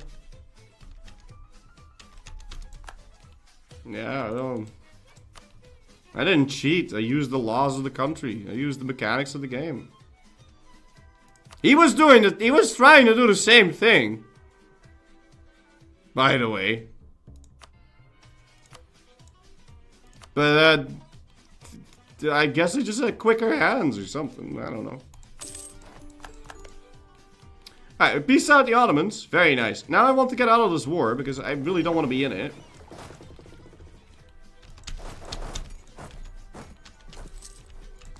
Because we gotta go fight Venice. And I want to integrate Constantinople. Better ping. The game was really weird. I think the game was like Korean. I don't remember what it was called. It was. I tried looking it up earlier, but I couldn't find it. You had to like control your boats and like fight sea monsters and then. It was a pretty cool concept, honestly. I wish that was like a full PC game for that.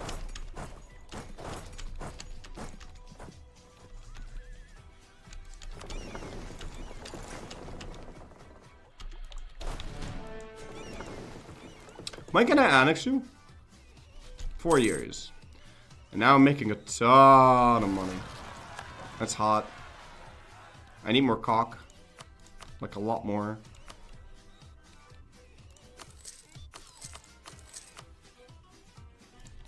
Yeah. But I'm not really sure how to deal with this now, because I really don't want to fight this man anymore. I could let him enter and then try and kill him, but at this point he probably has Tech 9. No, he still doesn't have Tech 9. Does he have, There's no way I would keep the Ottomans locked in there. He can just build boats and get them out. He still has Relentless Jolt. Jesus. Alright, he's coming in.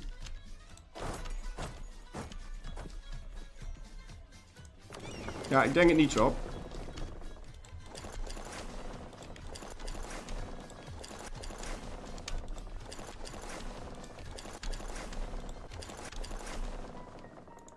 Alright, he leaves.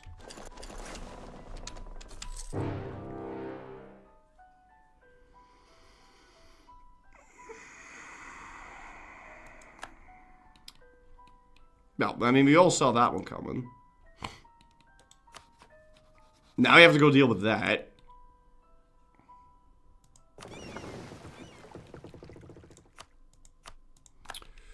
Which I'm fine with doing. But the problem is,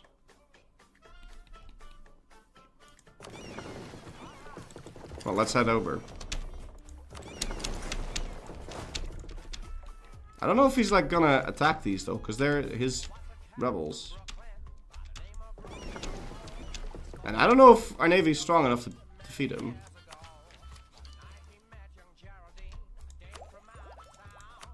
But I think it's Death Diary time now.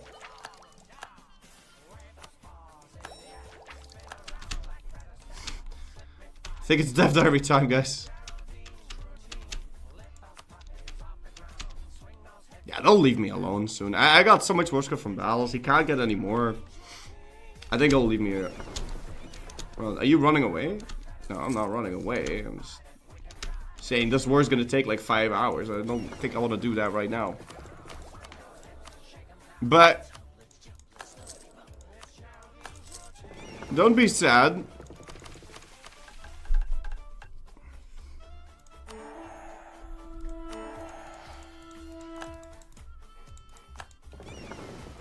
We'll get to fight his navy right here and see what we can do.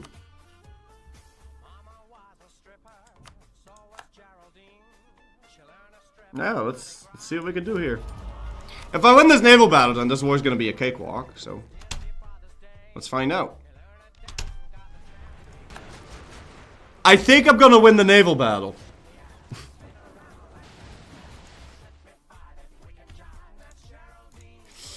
I think I might win the naval battle. I'm not entirely sure though, but I think I might win the naval battle.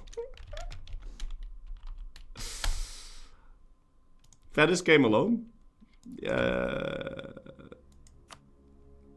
No, Genoa also joined.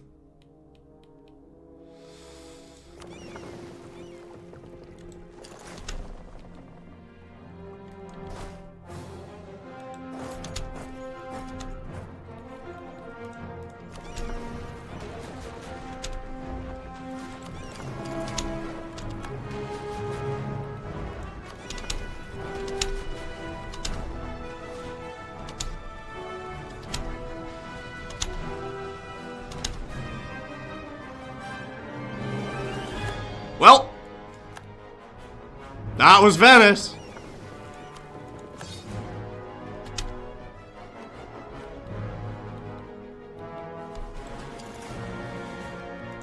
No, not ads, not now. Alright. Well, we're gonna read the dev diary now. After the ads then, I guess. Yeah. Yep. Because it's going to be a pretty long one, so I'm actually going to use this to have a breakthrough.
Dev diary time!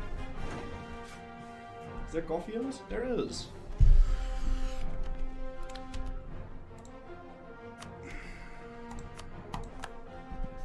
I can't believe Ock's still willing to fight. Like, what the fuck?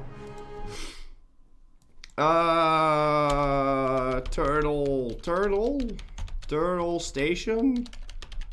Oak? Beach Oak Station. Yeah, that one.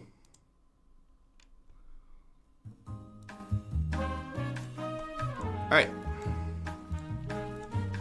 Paradox Interactive Forums.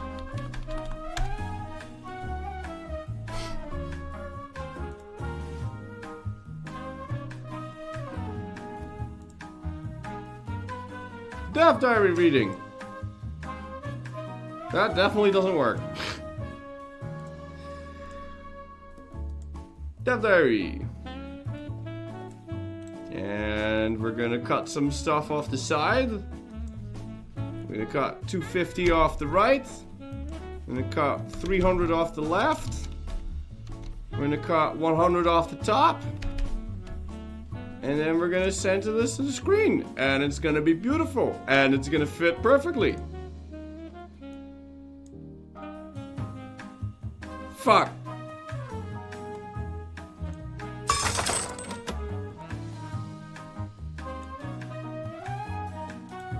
Alright, order, move to the bottom. Perfect. Absolutely perfect. Absolutely perfect. This is perfect. Hello and welcome to our third developer diary presenting content of the upcoming DLC. While I presented dev diaries before, this will be my first time of the role from QA to content designer. Today we will tackle the Central European countries that are included, with Hungary, Austria, Bohemia and the former country of Germany.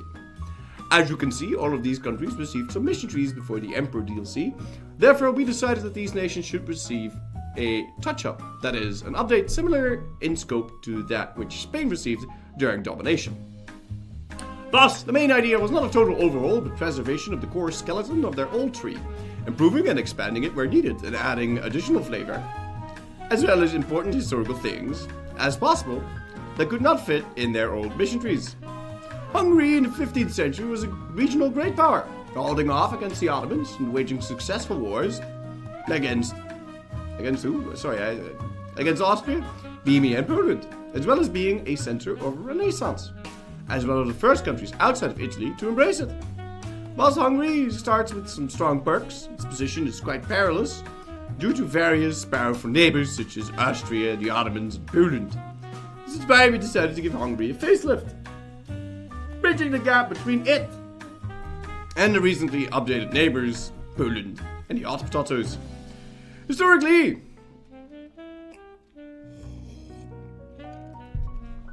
Hungarian monarchs wearing the Holy Crown styled themselves as apostolic kings. As part of the free elite update, Hungary is getting its own unique tier 1 reform, the Apostolic Kingdom. Music.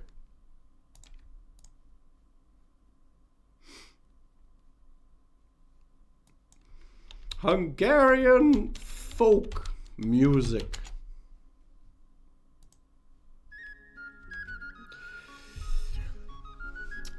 Those who own Golden Century and the new DLC will also gain access to the Order of the Dragon, a new local organization that should help to protect Christendom from the Ottomans. Hungarian folk tales. Folk tales? The diligent girl and the lazy girl. No, I wanted music! What? Oh, hello.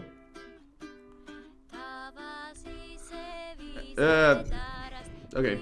Anyway.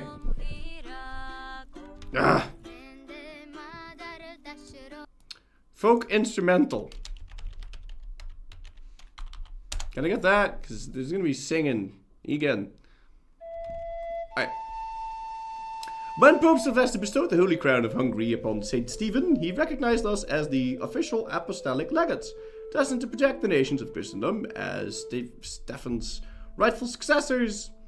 We stand proudly as the champion of Christ and as the bulwark of Christianity. Manpower in 2 faith provinces and recover army morale speed. Has access to the Order of the Dragon local thing. That Order of the Dragon better be good, because this doesn't seem particularly strong to me, but...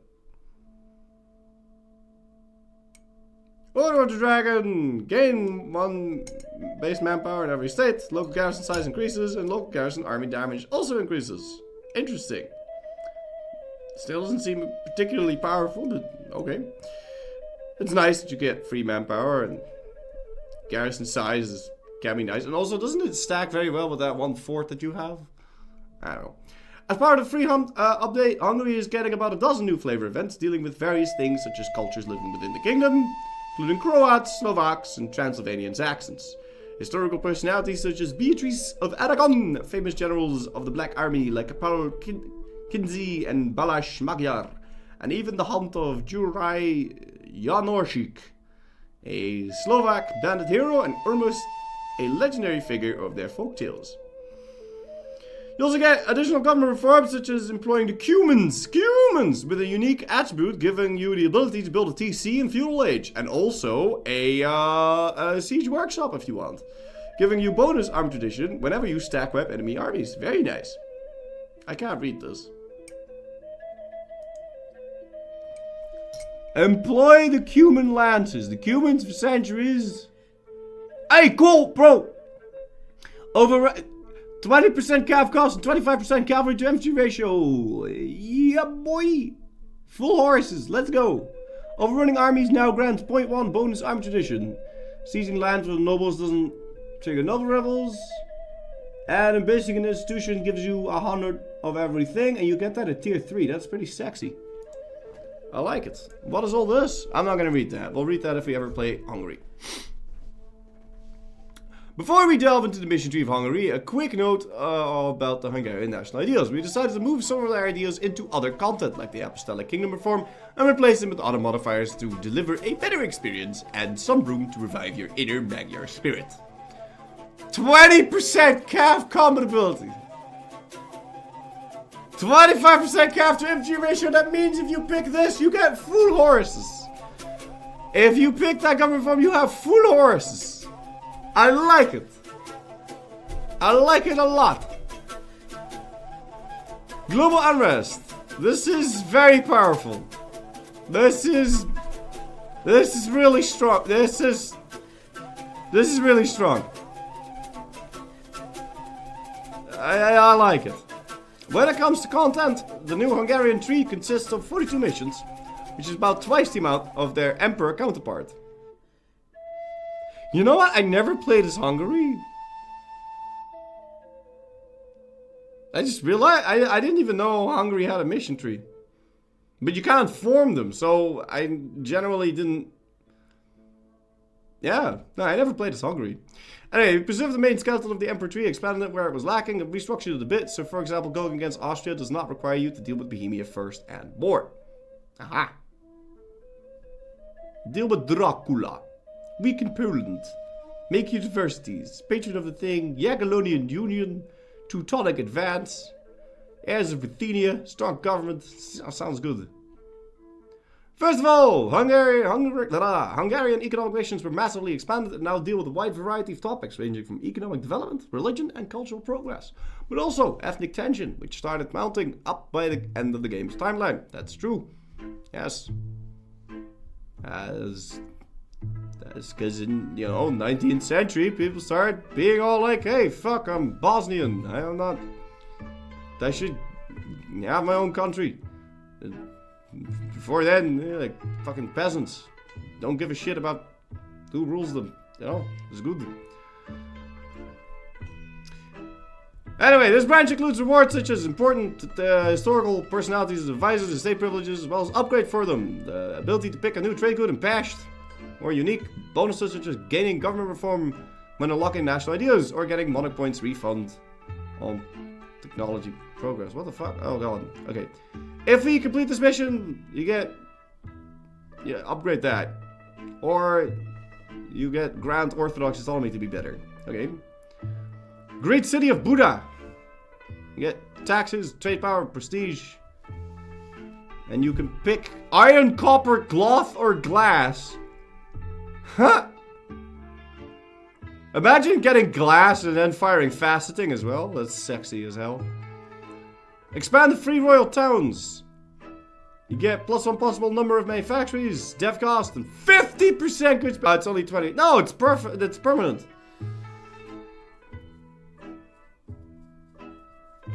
Shit, that's sick. Unlocking Hungarian national ideals for the first time now grants 25% reform progress, and you get 25 reform progress for every already unlocked national idea. You get Janos Vites, which gives Vitez? I don't know how to pronounce Hungarian.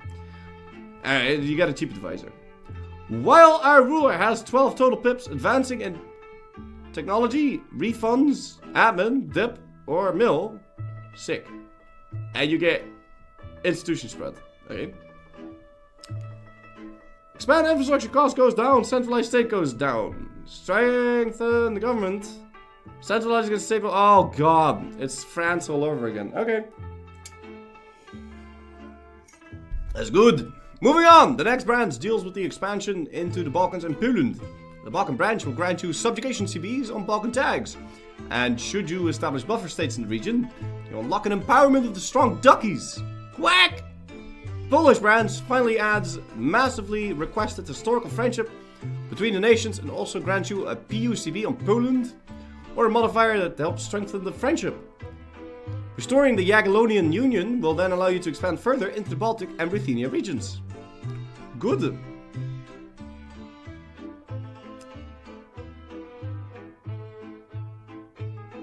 Ah! If we complete this mission diplomatically, the likelihood of Moldavia siding with Hungary in the Roman invasion events will be doubled. Sick. AE impact. And the strong duckies gets 50% vassal force contribution. Okay. If Poland is valid for personal union, we will gain restoration of union. Restoration, very nice. And you get calf cost reduction and CBs. The next branch is focused on one of your historical rivals, the Ottomans. This branch gives you bonuses for the duration of your first offensive war, and also deals with some important historical institutions that were vital in Hungarian defense against the Turks, including further interactions with the Order of the Dragon, the Black Army, or the Vegvar fort system. Okay. Banishing the Ottomans from the Balkans will allow you to proclaim yourself Bulwark of Christianity and gain a powerful permanent reward for winning against the heathens. Oh!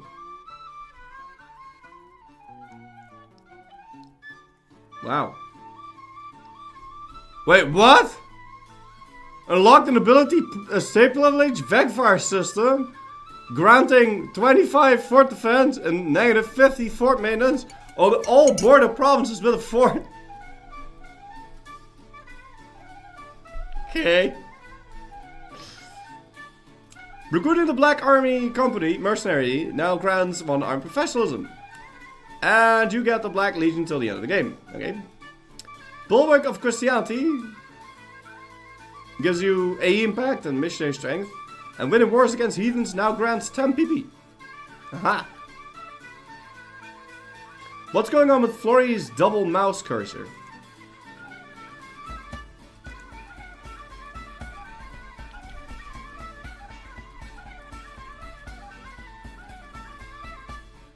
I don't know what you're talking about. Oh, when I have the mouse on the chat. Okay. You mean like this? Now there's 2. It's when I have the mouse on the chat. Anyway.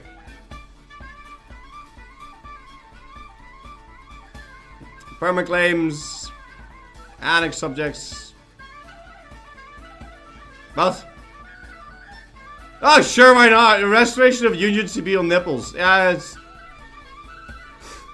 Legacy of Louis the Great. Like, fantastic.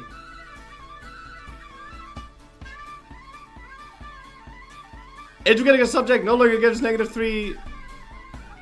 Oh! Sick. Hey. Final branch of the mission 2 will see you march against the hostile king of Bohemia and dethrone the Habsburgs, fulfilling one of Matthias Corvinus' ultimate ambitions. This branch includes 2 PUCVs, an imperial incident, an event allowing you to decide the fate of the empire, and finally permanent rewards depending on how you deal with the H3. You get a subjugation CB on the emperor and every elector. Bruh. If you complete this mission by becoming emperor, successfully getting re-elected will give you 10 prestige and 5 imperial authority. Hungary gets first Hungarian emperor, which gives dip rep and diplomatic relation. If we complete this thing by dismantling the empire, we get Bane of the Empire till the end of the game, which gives prestige decay and max effective absolutism. Fuck the empire. And this is not everything that Hungary is getting a 1.37. We've revised the province and capital names consistency. This update removing German, Romanian, and Slovak names. We've also given Hungary localized ruler titles. What? As part of the free update, the Romanian tree will be getting a slight reward upgrade, which also includes access to the Order of the Dragon, and the dynamic province names of Romanian nations were extended to cover all of Transylvania and the further parts of Hungary. Okay then. During the 14th century, the Duchy of Austria... This music is making me nervous. It's making me very nervous. Okay. During the 15th century, the Duchy of Austria saw its rise in European politics. They're clever. Bro, that's really loud for some reason. Their clever diplomatic maneuvering granted them the title of Holy Roman Emperor, which they retained until the end of the empire's lifespan. For that reason, 1454 can be considered a fortunate time for the Habsburg dynasty, as the aftermath of the Battle of Varna left Hungary and Bohemian crowns without a king, which Ladislaus the Posthumous had a claim on thanks to his father, Albert II of Germany. Before we get into their new mission tree, let's talk about the situation in mainland Austria. Specifically, the fact that Friedrich III, Duke of Styria and the German king, the starting ruler of Austria, was not the Archduke of Austria, but regent for the underaged Ladislaus the Posthumous. In addition, the title of Archduke of Austria was only created in 1452, with the Privilegium Maius law, which elevated the duchy into an archduchy. Representing all of this would pose a major balancing problem, so we opted for a simpler approach. Austria still retains their Austrian archduchy government reform, however, they start with a new privilege to represent the split between Styria and Austria proper. A house divided. To revoke this privilege, Ladislaus must either be dead or our ruler, and has enacted Unite the Habsburg land thing, and it gives you lower taxes and more autonomy. Hard.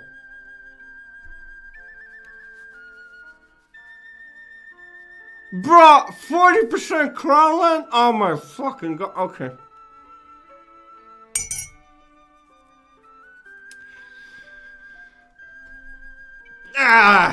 It's a little awkward. Total development at least 200. And at least it's 40%. You know, it could be worse. But it means that for the first 10 years of the game, you can't give away the privileges that give you the admin power and the diplo power, and it's kind of awkward. You can't really give any other privileges away. It's a little awkward, but it's fine. Actually, it's only 5 years because you can just seize. This is not that big of a deal. Whilst there may be several ways to unite the House of Habsburg, you will only get rewarded for being proactive, reforming the laws of Austria to unite the two duchies into the Archduchy. However, you can still get rid of this privilege by either disinheriting Ladislaus or making him your ruler if you ever so desire. Speaking of heirs, Austria has received a new event about a ruler that shaped the history of the Habsburg monarchy, significantly Maximilian I of Austria, who claimed the thrones of Bohemia and Hungary, and by his marriage to Mary of Burgundy secured Burgundian lands for the dynasty. What a chad. The age of conflict and flame. Europe has yet again plunged into war. The lands of... I need different music. Imperial Austrian music.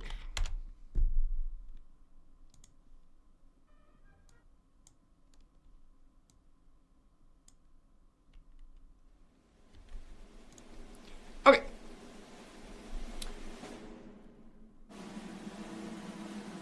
In this age, Austria has seen its first spark. Maximilian I of Austria is perhaps the most renowned Holy Roman Emperors. His ambitions led to him securing much of Western Europe under the Habsburg dynasty, and his military reform shaped how warfare was fought for centuries, giving birth to the pike and shot formation. Maximilian from Habsburg, with a strong claim, becomes the new heir at the age of 1. He's 555. Ladislaus Posthumous is now the last knight. Okay. The last knight will have the following effects on our country if Maximilian becomes ruler. 10% cav compatibility and army tradition from battles.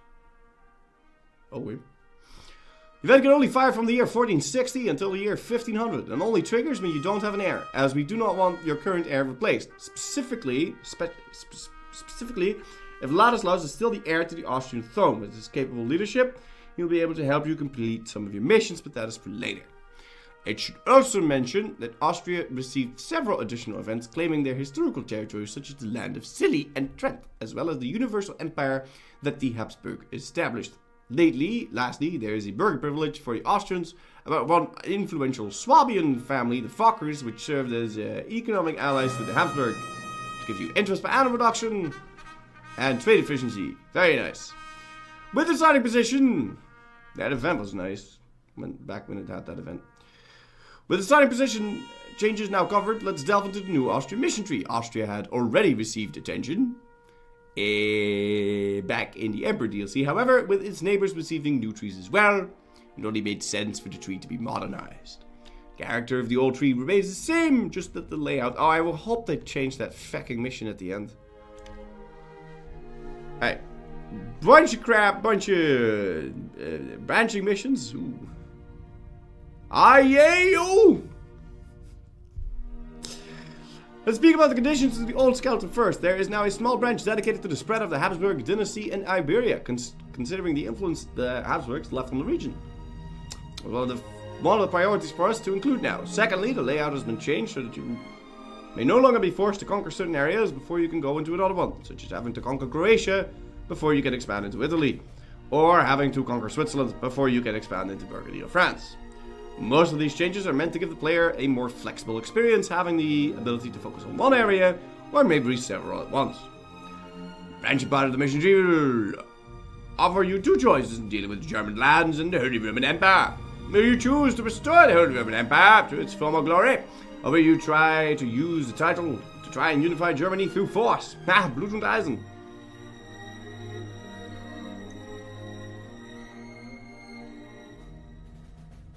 Okay. This change was made to give the player a choice on the German matter, rather than making it so you cannot complete this entire tree if you choose to blob into Germany, or play the H3 game and unite the Empire through imperial reforms. The Legacy of Charlemagne path contains missions that mainly assist other imperial princes, adding a bit more flavor and a bit more character to their H3 missions. Aha.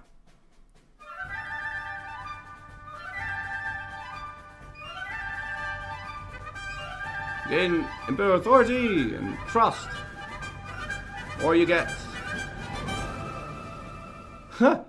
All imperial princes will gain 50 of each mana type. Yeah, Dev! Dev, my children! Grow!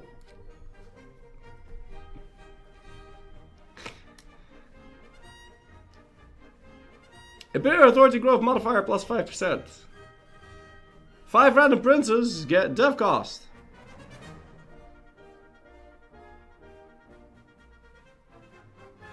Ah.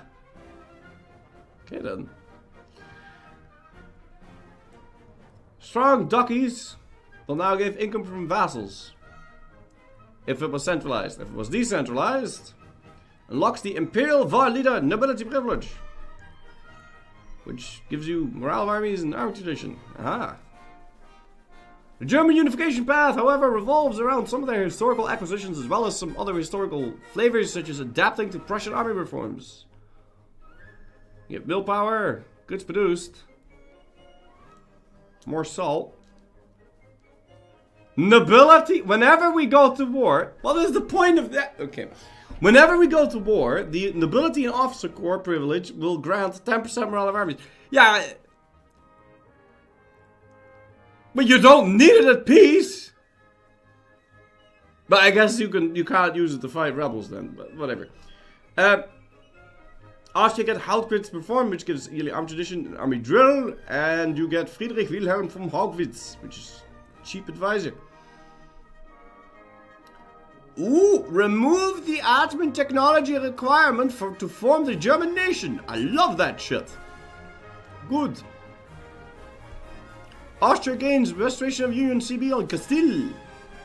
We'll unlock Unite with the German Crown decision, which allows us to create a personal union with Spain, which we'll be able to take as long as we have the following requirements. What?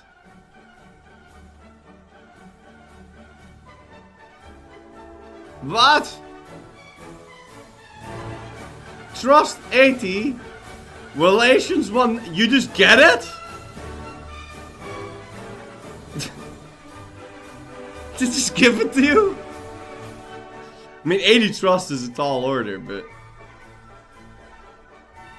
Austria will gain 10 PP. Austria gets Crown of Iberia until the Age of Reformation. If we have Castile and Spain as our personal union, Castile and Spain will be turned into incorporated personal unions, costing us no dip upkeep.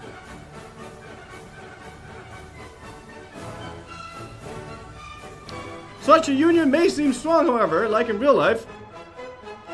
Such a union may prove to be detrimental for a player who cannot manage it. A new imperial incident has been added in case the Spanish and Austrian crowns fall under a union, where the fate of this universal empire may be decided. What do I have in my hands? Anime. What? Bruh!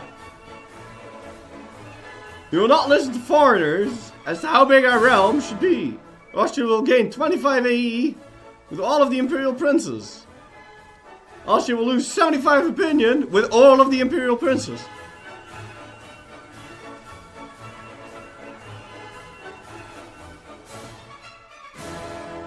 And you still get it for free. It's only temporary. Moving away from the lands of Iberia and Western Europe, though, let us move further. I need to shave my ear. I have hair here. It's annoying me. I need to go to the fucking barber shop. Fucking Anyway. Moving away from the lands of Iberia and Western Europe, though, let's move further east. Specifically the lands of Poland, Bohemia, and Hungary. The starting mission of this branch has remained roughly the same.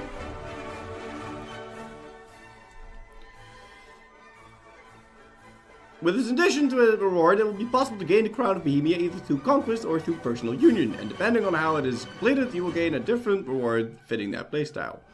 As for the Polish PU mission, it has received a small rework, instead having to conquer Galicia first to gain a PU CV on them if the total development, including their subjects, is less than 300. This means that they should get their personal union with Lithuania. It will put them above 300 total development, meaning that if you want to claim the throne of Poland, you must weaken them first. Matt?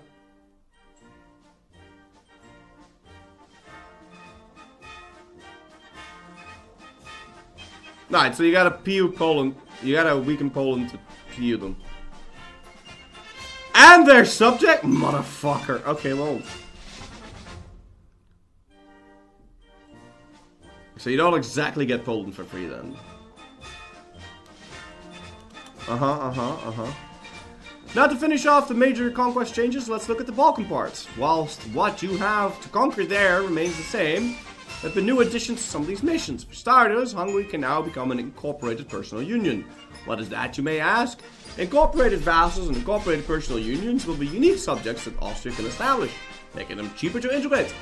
Showcasing the relation between Austria and Hungary is quite important for Austrian content, as the Hungarian crown was pretty autonomous from the rest of the Habsburgs' domain, which is not fully represented in EU4. Integrating Hungary will now give their lands tons of autonomy, as well as in the age of absolutism, a new disaster will start ticking up should you not grant the Hungarians autonomy, which may have some country-changing consequences. Other additions include the creation of an Austrian empire that uses Germanization as their way of ruling the non-Germans, as well as establishing the Latin Empire should you defeat the Ottomans and reclaim Constantinople. Aha! If Byzantium is a subject, they will change to the Latin Empire. Aha! Unlocks the recruitment of the Black Army Mercenary Group. Aha! Austrian absolute monarchy. Bruh! By enforcing German culture to our lands, we can rule in a more absolute manner. Every time we culture convert a province, all of our estates will gain one loyalty. Culture conversion cost reduction, monarch dip skill, and culture conversion time reduction.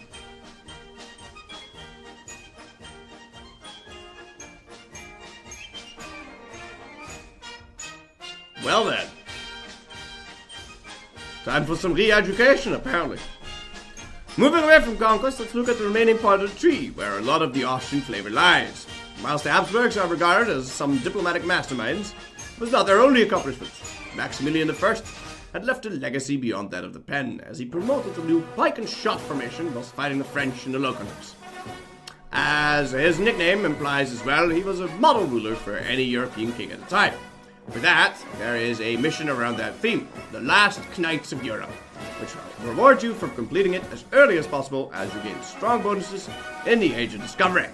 Furthermore, there are a few missions revolving around diplomatic achievements as well, using your courtly connections, your diplomatic prowess, and your subjects to expand using the pen rather than the sword. That is busted! Austria gets onwards for glory until the end of the Age of Discovery, given the following effects: cavalry flanking ability, and plus 0.5 cavalry shock. Now, plus 0.5 cavalry shock is a flat bonus, and having flat bonuses is really fucking strong. So, yes, you want that, because that'll make your horses real good, and I believe you also got 10% cav combat ability, so that's really strong. That's good. Anyway, where were we? What? Did I read this?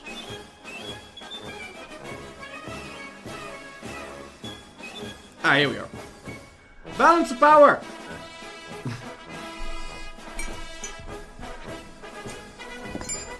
Austria gets balance of power for 20 years, giving the following effects. The diplomatic advisor will now grant -2 aggressive expansion impact per level.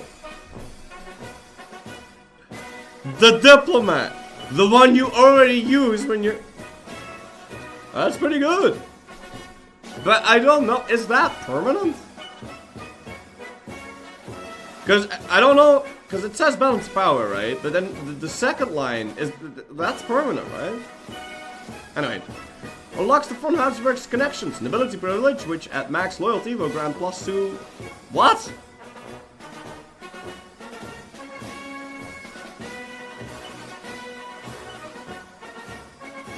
Okay then. Austria gets Austri est Imperare Orbi Universo until the end of the game, giving you +2 dip prep and 10% diplomatic annexation cost reduction. Unlocks the conversion of vassals into incorporated vassals and personal unions into incorporated unions. We will be able to establish a max of 5 of them. 5 at the same time, or 5 in total? Due to the lack of formulas for Austria and Hungary, we've decided to include Austria-Hungary as one. We are fully aware that the addition of Austria-Hungary might be a controversial decision. So let us share a few... No. Well, why is that controversial? So let us share a few important points about why we decided to add a formidable nation that will be considered alternate history. First, as a gameplay reason, as we see formidable nations as an important gameplay and role-playing oriented goal for the players. As we have mentioned before, both nations lacked a formidable nation. While Austria can form Germany, we concluded that the Germany is not best fitting formidable for the Habsburg monarchy from a role-playing perspective. We also didn't want to delve too much into alternate history by adding formulas such as the Danubian Federation or Carpathia. Austria-Hungary might be outside of the game's timeline, but we do not see much of an issue, since an early reform of the Austrian and Hungarian domains into a dual monarchy is plausible inside the timeline. I agreed. -25% dip cost for corporated? Wow, sick. Yeah, I think that's plausible. Why wouldn't it be? Similar to how Germany or Italy as formidable nations are included. So, Austria-Hungary will be a formidable nation available for both Austria and Hungary. But there's a catch! Austria-Hungary historically was not a usual proclamation of a new country. For that reason, there's a dedicated disaster for both Austria and Hungary will be active from the Age of Absence on. A decision to form Austria-Hungary once you've reached Admin Tech 20 will also be available. This is to give a player a choice in the matter. Do you want to maintain the old realm and possibly anger their junior partner? Or do you want to make a more multicultural realm and avoid this disaster?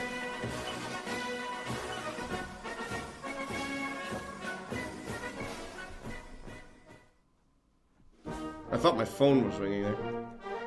Anyway, what's this disaster about? Hungarian or Austrian Revolution is a disaster that you will have to manage constantly. Making it so that you keep your trade in peace, happy, lest the people start revolting. Oh god, okay. Let's try breaking this down. Oh god, oh god. Okay. Add 4, yeah. Nobility loyalty lower than 30, yeah. Stab less than 0, yeah. Hungarian culture is not accepted, yeah. 5 owned provinces, yeah. Unrest at least 1, yeah. With a Hungarian core, yeah. The culture is Hungarian.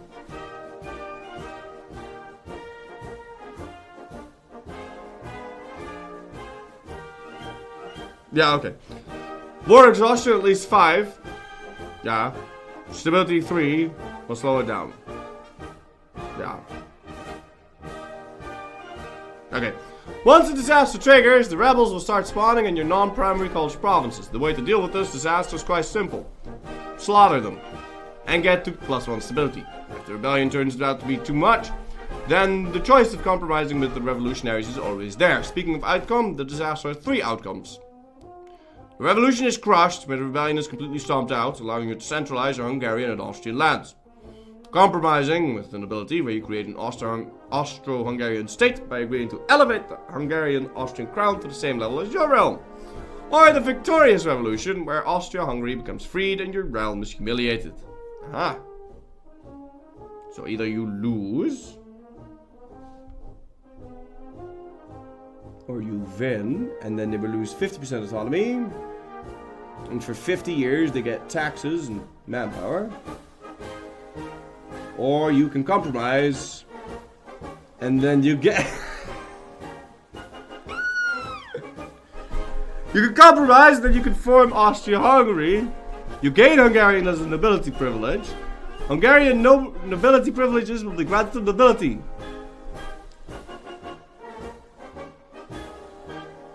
Every Hungarian core province will gain the following provinces. They'll gain the following. Provinces get Hungarian privileges until the end of the game, giving you minimum autonomy, culture conversion cost, and culture conversion time increase. 75%. Jesus. Revoke conditions is not Austria-Hungary. You can only revoke it if you like form Germany or some shit. It has the same color and new ideas.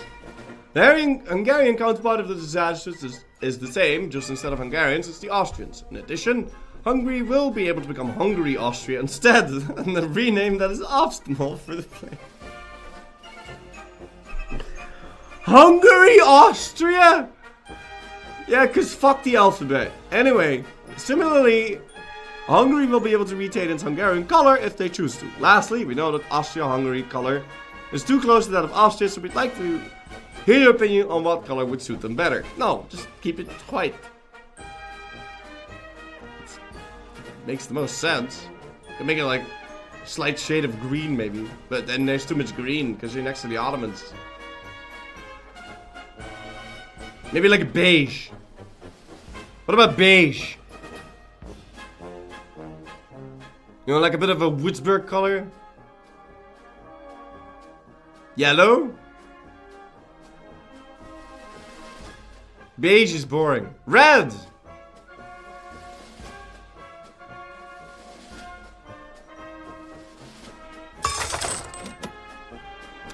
I think it should be striped.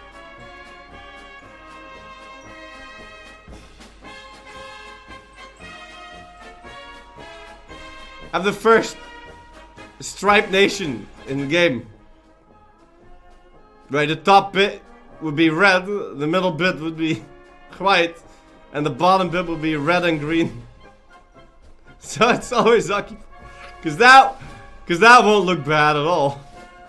I don't fucking know. Probably just keep it the same as the color that it had before, right? Like, anyway. Before we move on to Bohemia, here are the Austrian-Hungarian ideas. Plus 10% morale, plus 2 Dipper rep. No religion penalty equals yes. Free equals yes. Free equals yes.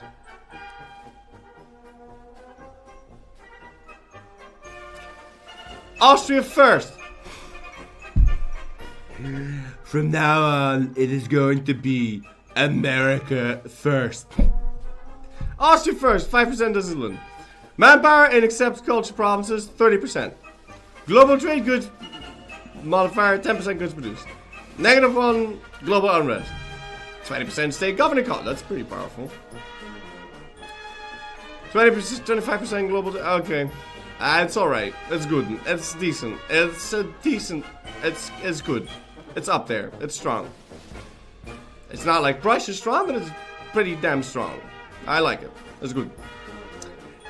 Anyway. Onwards to Bohemian. Bohemian, Czech music.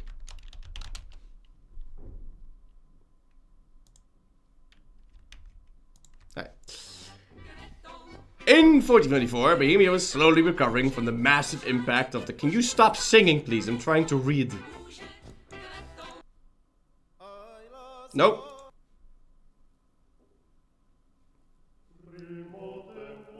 Nope.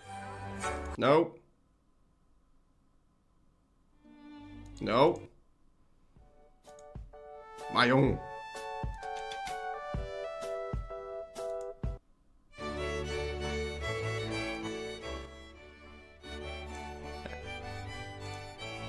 This will do fine. In 1424, Bohemia was slowly recovering from the massive impact of the Hussite Wars that the Hussite Wars had on their land. One of the things we wanted to address is that there's so much singing in this. We wanted to address the lack of any meaningful, sensible impact of war on the nation. Therefore, and do they not use instruments in Czechia? Why is it so hard to find instrumental folk music? Jesus! Therefore, in 1.37, Bohemia will be greeted by a new event which will inform the player about the impact the Hussite Wars had on the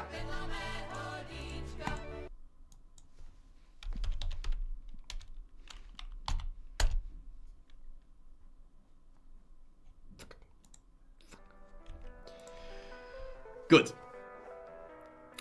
Most Bohemian provinces now start with 30 to 50 devastation on average. And the players with the new DLC will also gain an additional debuff, which will either expire after 30 years or can be removed after the new mission trees. Shit. Lands of Bohemian Crown were devastated during the Hussite Wars and have not recovered yet. Our provinces have devastation. Also, you get Hussite destruction until you recover from the Hussite Wars, giving you national taxes and manpower recovery speed. Shit. Another important thing we wanted to address was the lack of formal nations for Bohemia and their West Slavic brethren, which we perceive as important gameplay but also role-playing oriented goals for the player. Whilst there are a few candidates available in what-if alternate history scenarios such as the Bohemian Commonwealth or Zaporoslavia, we have decided to add a nation that existed before EU4's timeline, Great Moravia. Although quite short-lived, Great Moravia had a profound impact on the Slavic world. It was the first Slavic country to become officially Christian. It was the place where the first Slavic script, Glagolithic, was developed. Their efforts led to the recognition of the Church Slavonic as the fourth liturgical language by the Holy See. And after its disintegration, the spirit of Moravia lived on in the Bulgarian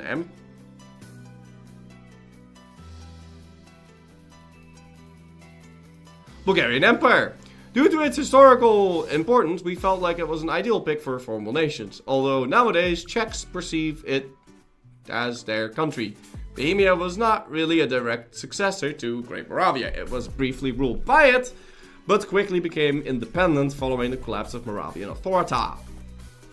Therefore, Bohemia will have to unlock access to this formal via their new 1.37 mission tree, where they will be claiming the legacy of Great Moravia for themselves and proclaiming Bohemian rulers their heirs of Svatopluk. Great Moravia gets their own ideas. Oh, fuck, pog. Global manpower increase. Goods produced. 15% max absolutism effect. Jesus. Free equals yes. Overextension impact modifier -25. Bruh. Missionaries. Monarch. Admin power. Build time and development cost reduction 5%. Legitimacy. Tolerance own +3. Max athleticism +5 and max and discipline.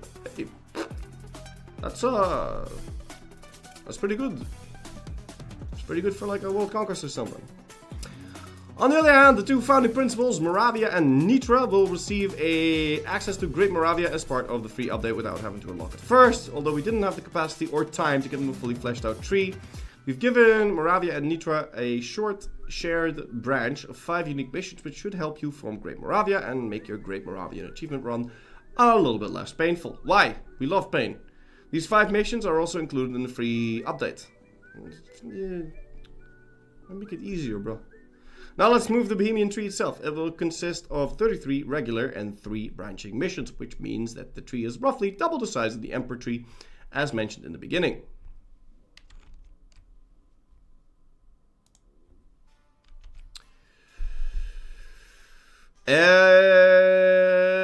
But largely expanded by, humiliate Austria, Hungary and succession, control Silesia. Yeah. Okay, good.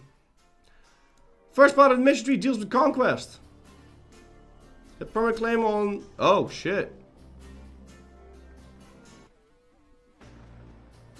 But...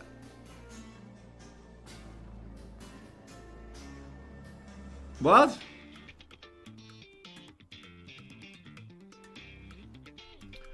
If you complete Otakar's legacy, while the modifier given by the previous mission is still active, you'll be able to keep it permanently.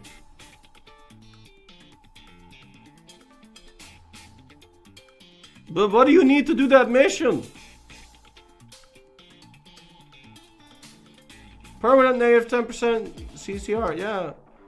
Wait, you need inner and Austria proper? I'm assuming, but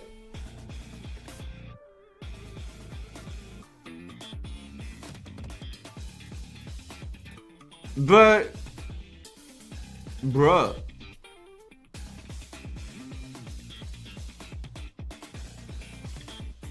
Okay. I think that's gonna be difficult to pull off because of the AE, but whatever. The event Legacy of Great Moravia happens. This event unlocks Great Moravia as a formal nation, grants our rulers 2 mil stat, as well as the following: Switerlake's heir until the death of Langfrieden's in the Regnum, giving you military tactics and armed tradition from battles. You can PU Hungary. And you can get Order of the Dragon. I like how like 5 countries get Order of the Dragon, but like, what? Okay.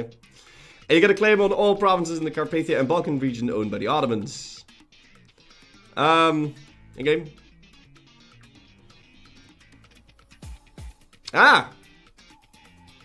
Merges Glogov, Apoli, and Silesia, and they will become an incorporated vassal, which is 25% cheaper to annex. Good. Premisalate Heritage till the end of the game, giving dip annexation cost and gov cap. And you get a PU over Poland. Empower. Geez, 10% diplo annexation cost and 100 gov cap. Okay.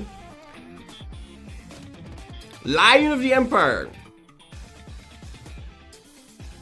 You get a subjugation CB on Brandenburg and Saxony, and you get a impact reduction. And Bohemia gains negative 10 AE with all nations in the Holy Roman Empire. Okay, that's good. Wagenburg Tactics. That's pretty funny. 10% morale damage received. Okay. Change the Permaslot Heritage into the Bohemian Commonwealth modifier, giving you annexation cost and gov cap. Good. 2 years of production income. Okay.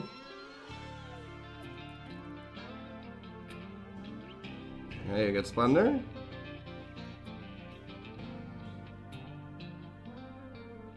Okay. The right side of the team will ask you to realize the Imperial ambitions. To influencing the electors, remaining Bohemian emperorship, reforming the empire, and eventually proclaiming Bohemian hegemony over Europe. Unlock the nobility estate Reformatio Sigismundi, which negates the unaccepted culture modifier in all larger... Oh, that's cool. Okay. Oh, yeah, of course, there's a choice between Hussite and Catholic. Finally, the part I'm sure many of you are the most excited about, branching missions. As probably expected, these deal with religion and come in two variants, Catholic and Hussite. The branching missions are previewable from the beginning of the game, but are unlocked depending on the way you complete the Return of the Hussites event. So, you get missionary maintenance and Hussite missions, or you get missionary strength with heretics and you get Catholic missions. Finally, the Catholic branching missions will see you root out Hussite heresy and then fight for the victory of the true faith during the times of Reformation. Should you prevail, you will gain... But what about being Catholic and then going Protestant? Is that not an option? Or how does that work? Anyway. Should you prevail, you gain upgrades to the religious diplomats and state privilege, as well as a permanent scaling modifier for a diplomat and statesman advisor, further solidifying your position. Yeah.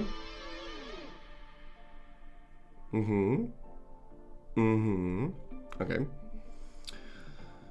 If we complete this mission as Hussite, we will receive a Center of Reformation, cost of enforcing religion, or we get Ultra-Quius Resurgence. Oh, I see.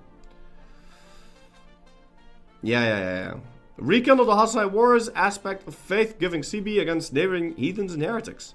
And you throw people out of windows. Or you just throw people out of windows. If we complete this mission whilst we are Hussite, we will receive applying the Hussite aspects of faith now has a 20% chance of refunding 25% thingy, and we get 5% power cost for 20 years. But wait! Does the last mission called Hussite Empire kind of imply that you become a Hussite Empire? That is correct! That is cool.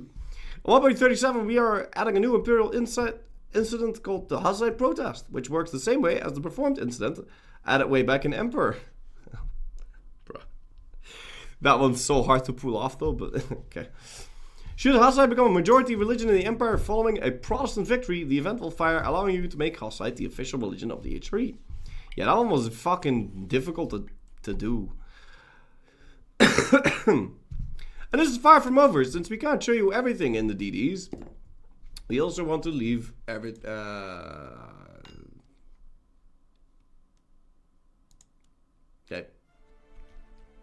Anyway. What's this? We'll conclude the Bohemian part of the DD, however you can expect content additions such as events about historical personalities. Yeah. Okay. With that, we move on to Germany, the last subject of this dev diary. The Germany rework follows the same principles as Italy from last week. Rather than fully reworking the mission tree, we've chosen to take the old content and mold it into a more interesting and polished experience, whilst adding plenty of new missions to further enhance the gameplay. Without further ado, here's the mission tree! That's a bit more missions. Anyway, the Conquest mission tree claim-wise has not seen many changes. The only new areas available for Conquest are Denmark and North Jutland. They weren't part of that? Okay. Parade through Paris. Germany gets Treaty of Frankfurt until the end of the game, giving you monthly autonomy changes and expanded administration costs. Diplomatically annexing subjects of German culture will no longer get you that. Okay.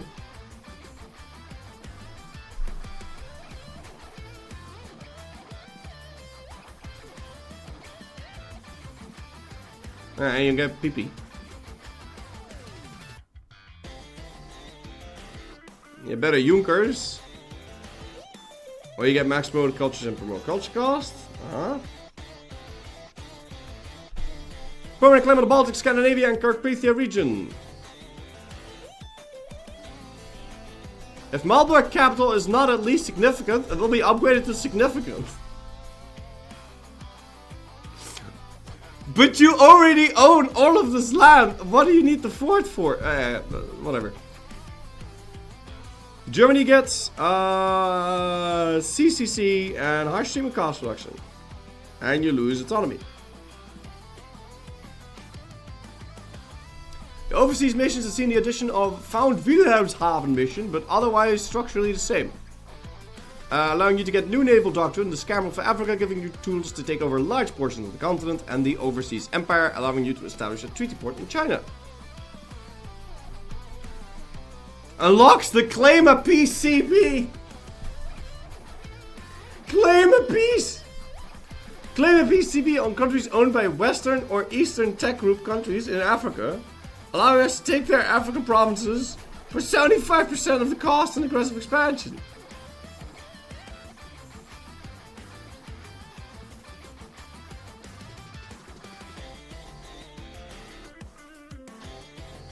Isn't that just imperialism, which you already have?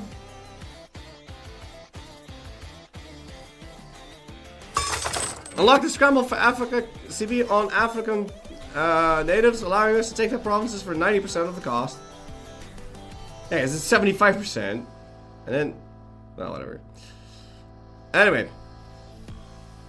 You get it really early though. Yeah, okay, I guess you can form Germany sooner and then you get it earlier. But...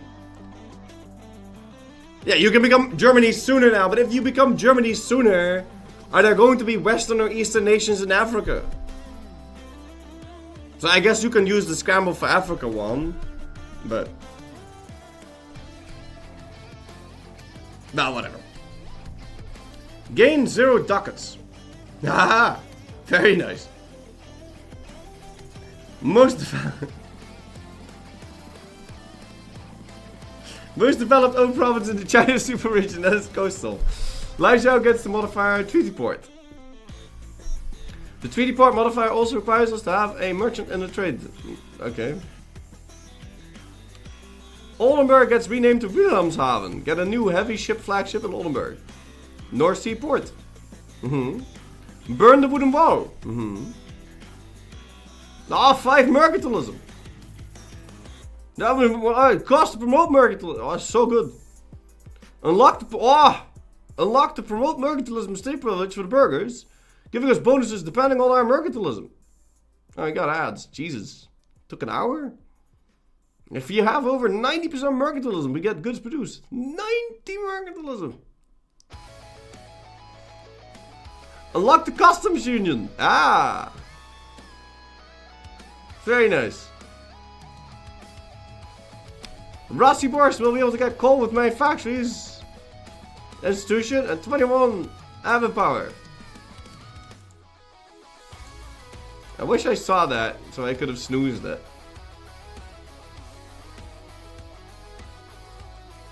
Economic influence till the end of the age of absolutism.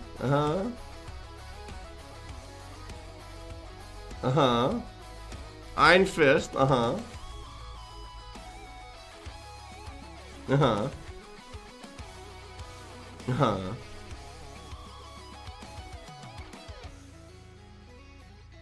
Okay.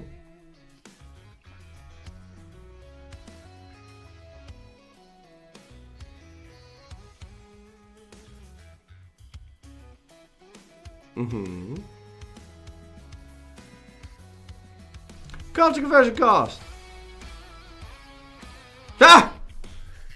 If we had the event Radical Reforms, we'll be able to get it again. Yeah! If we haven't, we'll be able to get it twice.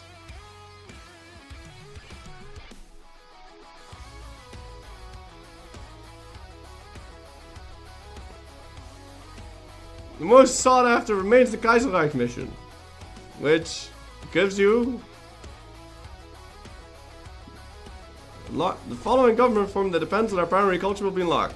Enact army with a state mechanic, which gives the following effect. Militarization will now give 0.5 if compatibility, 5% maintenance, and militarization of the state. You may choose not to take this reform immediately, but to unlock it. Okay. The reform granted by this mission is based on primary culture. There's a lot of variation you can acquire. Here's a collection of them. Jesus.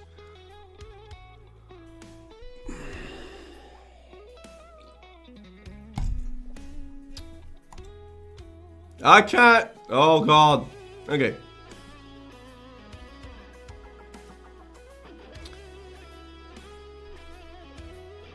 Every own Nuremberg print. Can make trade posts. May turn vassals into incorporated vassal type. 25% cheaper to diplomatic alliance with cost 100 gov cap. Chance to inherit goes up by 25%. 25 percentage points? Or 25%?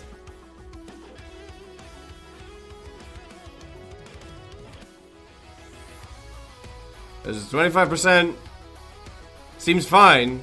But if it's 25% percentage points, then that's also fine. 25% flat? Yeah, that's... Okay. If you do it with Saxon, you get more... You get more copper. Further banking gives you... Oh, doubling promote burger bookkeeping. Sick. Taking age ability will now give us +1 stability, overflowing into 50 admin power. If you do it as Bavarian. Alright, cool. Fallback for not having any of the cultures is a generic reform with 5% admin efficiency. I'm not gonna have any of those cultures.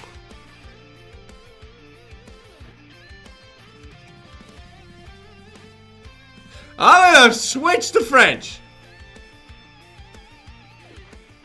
Anyway, what is your favorite? Which cultural reform would you change? We'd be curious to know. I take the 5% admin efficiency. Lastly, I'd like to mention that the Holy Roman Empire tag also received a small update to their missions and has some variation in the mission tree. For instance, the Italian mission and the Holy Roman Empire now offer evolving modifiers that merge.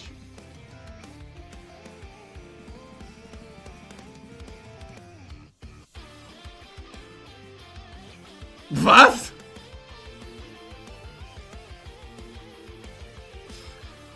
Kingdom from out of the shadows until the end of the game, given the following effects: CCC and GovCap, and every owned province of the Latin culture group will become a state core. Future core provinces will also automatically turn into state. What?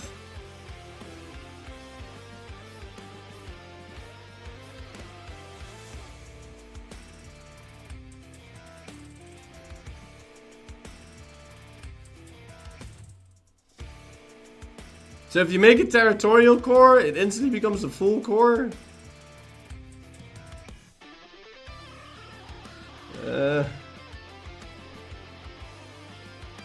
I don't really see too many problems with that. But I'll need to put some thought into that, because that seems a bit... Anyway, everything loses crap. Unlock the Iron Crowned Ruler Personality, giving CCC, CCR, and monthly war exhaustion reduction. New Age Dawns. War score costs with other religions. Diplo power. Mill power. Splendor. Max effective absolutism. Pretty pog. Lastly is the formation of... We're almost at the end, guys. Lastly is the formation of Germany. It's going to be quite a power spike. The formation of Germany offers you a new challenge in the form of a new government reform which you need to work towards removing. Cultural fragmentation reform gives you access to a government mechanic, whereas you pick a culture to integrate, after which you what? But what does this say? The cultural fragmentation government reform, which gives you access to a government mechanic, whereas you pick a culture to integrate, after which you integrate it. Once you've integrated 7 cultures, the government reform will be abolished through the Trust Your Neighbor mission. Okay. What the fuck do I... Oh god. National unity is our measure of the integration of a culture in our realm. In order to have the culture integrated, national unity must reach 100. When integrated, The culture will no longer take an accepted culture slot, and with enough integration, we may form a cultural union. National unity grows with base. Target culture is accepted. Stability will increase it too. Developing target culture province is plus 1.5 per development. Not being in the Germanic culture group slows it down. Being at peace increases it. Having war exhaustion decreases it. Having religious unity increases it. And legitimacy also increases it. If you have court ideas finished, you can also do it faster. Aha! And then once you get to 100, you'll integrate like Saxon or something. Okay, that makes sense. That wasn't that complicated. And you need to integrate like 7 of them. Yeah, okay. Aha! Now that makes sense. And that's a wrap for this week's Dev Diary. Next week, PDX Big Boss will be back for Hissenkaifa, Hormuz, Oman, Theodoro, and Trebizond. And of course, we cannot forget this week's comics by Father Loris. I like playing Austria. I like expanding diplomatically through marriage and personal unions. How do personal unions work? I don't know. Well then. You don't need to know how personal unions work because the mission tree just gives you fucking CVs on everything. Yeah, okay.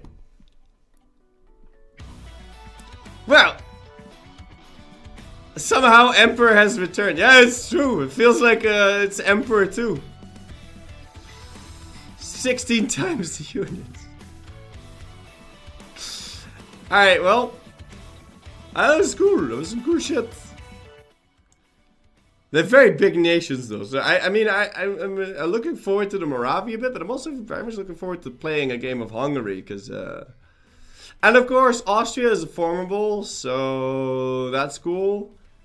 And now you have the Austro-Hungarian mission tree. I wonder if, I think it would be cool if forming Austria-Hungary would give you Hungarian missions if you form it using Hungarian culture, because that way you have the option of combining the Hungarian missions with whatever fucking random shit you want to do.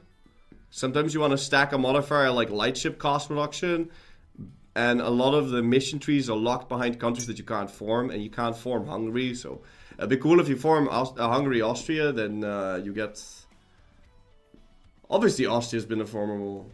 Yeah, Austria's always been a formable. I don't know how long ago that was, but Austria's definitely a formable because, Styria can do it, right? What's next? Venice formable? No one tell him. But yeah, can't you form Serenissima?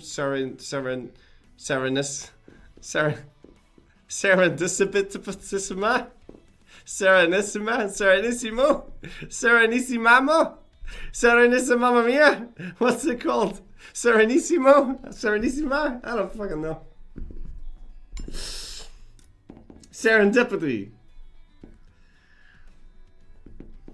Serengeti. Bellissima. Okay, fantastic. Cappuccino. Anyway, guys, thank you for watching.